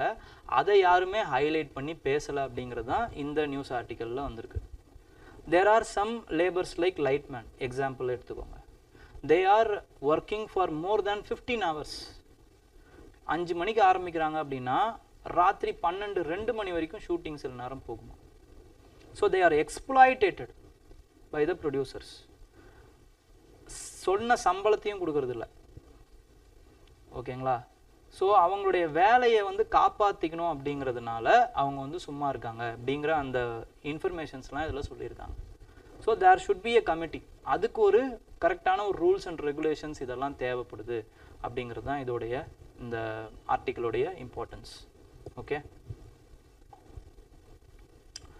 Next is with respect to organising formula 4 race. தமிழ்நாட்டில் வந்து ரீசெண்டாக இப்போ ஃபார்முலா 4 ரேஸ் வந்து சக்ஸஸ்ஃபுல்லாக வந்து ஆர்கனைஸ் பண்ணியிருக்காங்க. And Chennai is known as Detroit of South Asia. ஓகேங்களா, டெட்ராய்ட் அப்படிங்கிறது யூஎஸில் இருக்கக்கூடிய ஒரு நகரம். அந்த நகரம் எதுக்கு பேர் போனது அப்படின்னு பார்த்தீங்கன்னா, இட் இஸ் த மேனுஃபேக்சரிங்காக பேர் போனது. அதுக்கப்புறமா வந்து ஃபார் த ஸ்பேர் பார்ட்ஸ். ஓகேங்களா, அதுக்கப்புறமா வந்து மோட்டார் ஸ்பேர் பார்ட்ஸு, மோட்டார் அந்த கம்பெனியை வந்து மேனுஃபேக்சரிங் பண்ணுறது, இந்த மாதிரியான நிறைய கம்பெனிஸ் டெட்ராய்ட்ஸில் இருக்குது. அந்த மாதிரி சவுத் ஏஷியாவோட டெட்ராய்ட் எது அப்படின்னு பார்த்தீங்கன்னா சென்னை தான். ஓகே, ஸோ இதை வந்து பிலிம்ஸில் கேட்குறதுக்கு வாய்ப்பு இருக்குது. And we have organised this formula 4. இது என்ன பண்ணும் அப்படின்னா, லோக்கல் எக்கனாமியை வளர்க்குறதுக்கு நிறைய உபயோகமாக இருக்கும். இந்த ஆஃப்டர் எஃபெக்ட்ஸ் என்ன ஆகும் அப்படிங்கிறத கண்டுபிடிக்கிறதுக்கு ஒரு கமிட்டி மாதிரி போட்டிருக்காங்க. இந்த கமிட்டி என்ன சொல்லுது அப்படின்னு பார்த்தீங்கன்னா, ஆல்ரெடி வந்து ஹைதராபாத்தில் இந்த மாதிரி வந்து ஒரு ரேஸ் வந்து ஒன்று பண்ணியிருக்காங்க. இந்த ரேஸ்னால அவங்களோட எக்கனாமியில் கிட்டத்தட்ட 84 மில்லியன் வந்து $1 million வந்து இதுக்கு வந்து இதுவாச்சான், ஸ்பில் ஓவர் எஃபெக்ட் ஆச்சான். ஏன்னா நிறைய பேர் ஹைதராபாத்துக்கு வந்திருக்காங்க, டிக்கெட் விற்றுருக்கு. அதுக்கப்புறமா வந்து அந்த எக்கனாமிக் ஆக்டிவிட்டி வந்து பரவி இருக்கு. இந்த மாதிரி இங்கேயும் நடக்கும். அதே மாதிரி ரியல் எஸ்டேட், அங்கே இருக்கக்கூடிய அந்த ரேஸ் ட்ராக்கில் சுற்றி இருக்கக்கூடிய அந்த ரியல் எஸ்டேட் ப்ராப்பர்ட்டிஸ்லாம் அதுக்கு வந்து இன்க்ரீஸ் ஆகிறதுக்கு வாய்ப்பு இருக்குது. ஓகேங்களா, இன்னும் வந்து இது வருஷம் நடக்கிற பட்சத்தில் நிறைய ஃபாரின் டூரிஸ்ட்டும் வந்து சென்னைக்கு வரக்கூடிய வாய்ப்பு இருக்குது. அப்போ சென்னைக்கு வரும்போது அவங்க சும்மா ரேஸை மட்டும் பார்த்துட்டு போக மாட்டாங்க, சுற்றி இருக்கக்கூடிய மற்ற டூரிசம் அந்த ஏரியாஸையும் பார்த்துட்டு போவாங்க. இதனால் சென்னையில் இருக்கக்கூடிய டூரிசம் எக்கனாமி வளர்கிறதுக்கு வாய்ப்பு இருக்குது. ஸோ இந்த மாதிரி வந்து நிறைய direct and indirect effects. So இதனால் எம்ப்ளாய்மெண்ட் உருவாகிறதுக்கு வாய்ப்புகள் இருக்குது. நிறைய டைரக்ட் அண்ட் இன்டைரக்ட் எஃபெக்ட்ஸ் பற்றி பேசுகிறாங்க. Okay, next is with respect to cyclone Asna. இது வந்து கட்சில் வந்து வந்திருக்கு. இது எதுக்காக எடுத்துகிட்டு வந்திருக்கோன்னா, இது ஜஸ்ட் அனதர் இன்னொரு சைக்ளோன் தானே அப்படின்னு பார்த்தீங்கன்னா, it is not that. Because first cyclonic storm in Arabian Sea after 1976. இப்போ இது வரைக்குமே 3 cyclonic storm தான் வந்திருக்கு. ஓகேங்களா, ஆஃப்டர் இந்த பாஸ்ட் 100 years. ஓகே, 1944 ஒரு வாட்டி, அப்புறம் அதாவது வந்து இது 4வது வாட்டி, 64 ஒரு வாட்டி, அப்புறம் 76 ஒரு வாட்டி, இப்போ 4வது வாட்டி அரேபியன் சீல உருவாயிருக்கு சைக்ளோன். அதுக்கு பேர் வந்து என்ன அப்படின்னு பார்த்தீங்கன்னா ஆஸ்னா அப்படின்னு வச்சுருக்காங்க. ஓகே, இது இந்த பேர் வைக்கிற இது என்ன அப்படின்னு பார்த்தீங்கன்னா, எலாபரேட்டாக இன்னொரு வீடியோவில் நான் பேசியிருப்பேன். ஓகேங்களா, அதை ஒரு வாட்டி டிஎன்டியில் போய் பாருங்கள். பட் இந்த பேரை வந்து யார் வச்சுருக்காங்க அப்படின்னு பார்த்தீங்கன்னா பாகிஸ்தான் வச்சுருக்காங்க. ஓகே, ஆஸ்னா அப்படிங்கிறதுக்கான மீனிங் என்னென்னா ஒன் டு பி அக்னாலேஜ்ட் ஆர் ப்ரைஸ்டுன்னு அர்த்தம். Okay, next is with respect to Thanjavur. அந்த வீணை. ஓகேங்களா, தஞ்சாவூர் வீணா. And this is the first musical instrument in the country to get geographical indication tag. இதையும் எழுதிக்கோங்க. Tanjavur Veena is the first musical instrument in the country to get geographical indication tag. வீணாவை பொறுத்த வரைக்கும் 4 types of வீணா இருக்குங்க. ஒன்று வந்து ருத்ர வீணா, அப்புறமா வந்து விருட்ச வீணா. இந்த விருட்ச வீணா வந்து என்ன அப்படின்னு பார்த்தீங்கன்னா, இது ரெண்டுமே வந்து ஹிந்துஸ்தானி வீணைகள். ஓகேங்களா, ஹிந்துஸ்தானி மியூசிக்காக யூஸ் ஆகும். அடுத்து வந்து என்னன்னு பார்த்தீங்கன்னா சரஸ்வதி வீணா, அப்புறமா வந்து சித்திர வீணா. இது வந்து பார்த்தீங்கன்னா it is with respect to Carnatic music use ஆகும். இந்த சரஸ்வதி வீணாவை தஞ்சாவூரில் மட்டும்தான் செய்கிறாங்களாம். அதுதான் அதோட ஸ்பெஷாலிட்டி. ஓகேங்களா, இந்த வீணாவுக்கு வந்து மூணு இம்பார்ட்டண்ட்டான இன்டெக்ரல் காம்போனன்ட் இருக்குது. ஓகேங்களா, குடம், அப்புறமா வந்து தண்டி, அப்புறம் டியூனிங் பாக்ஸ். இந்த 3 இம்பார்ட்டண்ட்டான இன்டெக்ரல் பார்ட் இருக்குது. அதுக்கப்புறமா வந்து இது ரொம்ப இம்பார்ட்டண்ட், ஜாக் ஃப்ரூட் வுட்டில் தான் இதை செய்கிறாங்க. ஜாக் ஃப்ரூட் வுட்டில் இந்த வீணாவை செய்கிறாங்க. அப்புறமா வந்து 2 டைப் ஆஃப் வீணா செய்கிறாங்க. ஒட்டு வீணா, அதாவது வந்து ரெண்டு மரத்தில் செஞ்சு ஒட்டுவாங்க. அப்புறமா வந்து அதுக்கப்புறமா வந்து ஏகாந்த வீணா, ஒரே மரத்தில் வந்து வீணாவை செய்கிறது. இந்த 2 முறையிலையுமே வந்து செய்கிறாங்க. Okay, next is there is some just fact. ஓகேங்களா, இந்த ஃபேக்டை மட்டும் தெரிஞ்சுக்கோங்க, ஏன்னா ப்ரீவியஸ் இயரில் இதை கேட்டிருக்காங்க. இது வந்து ஒரு ஆர்டிக்கலில் வந்துச்சு. அந்த ஆர்டிக்கல் பெருசாக இம்பார்ட்டன்ட் இல்லை, அதனால் அந்த ஃபேக்டை மட்டும் எடுத்து உங்களுக்கு போட்டிருக்கேன்.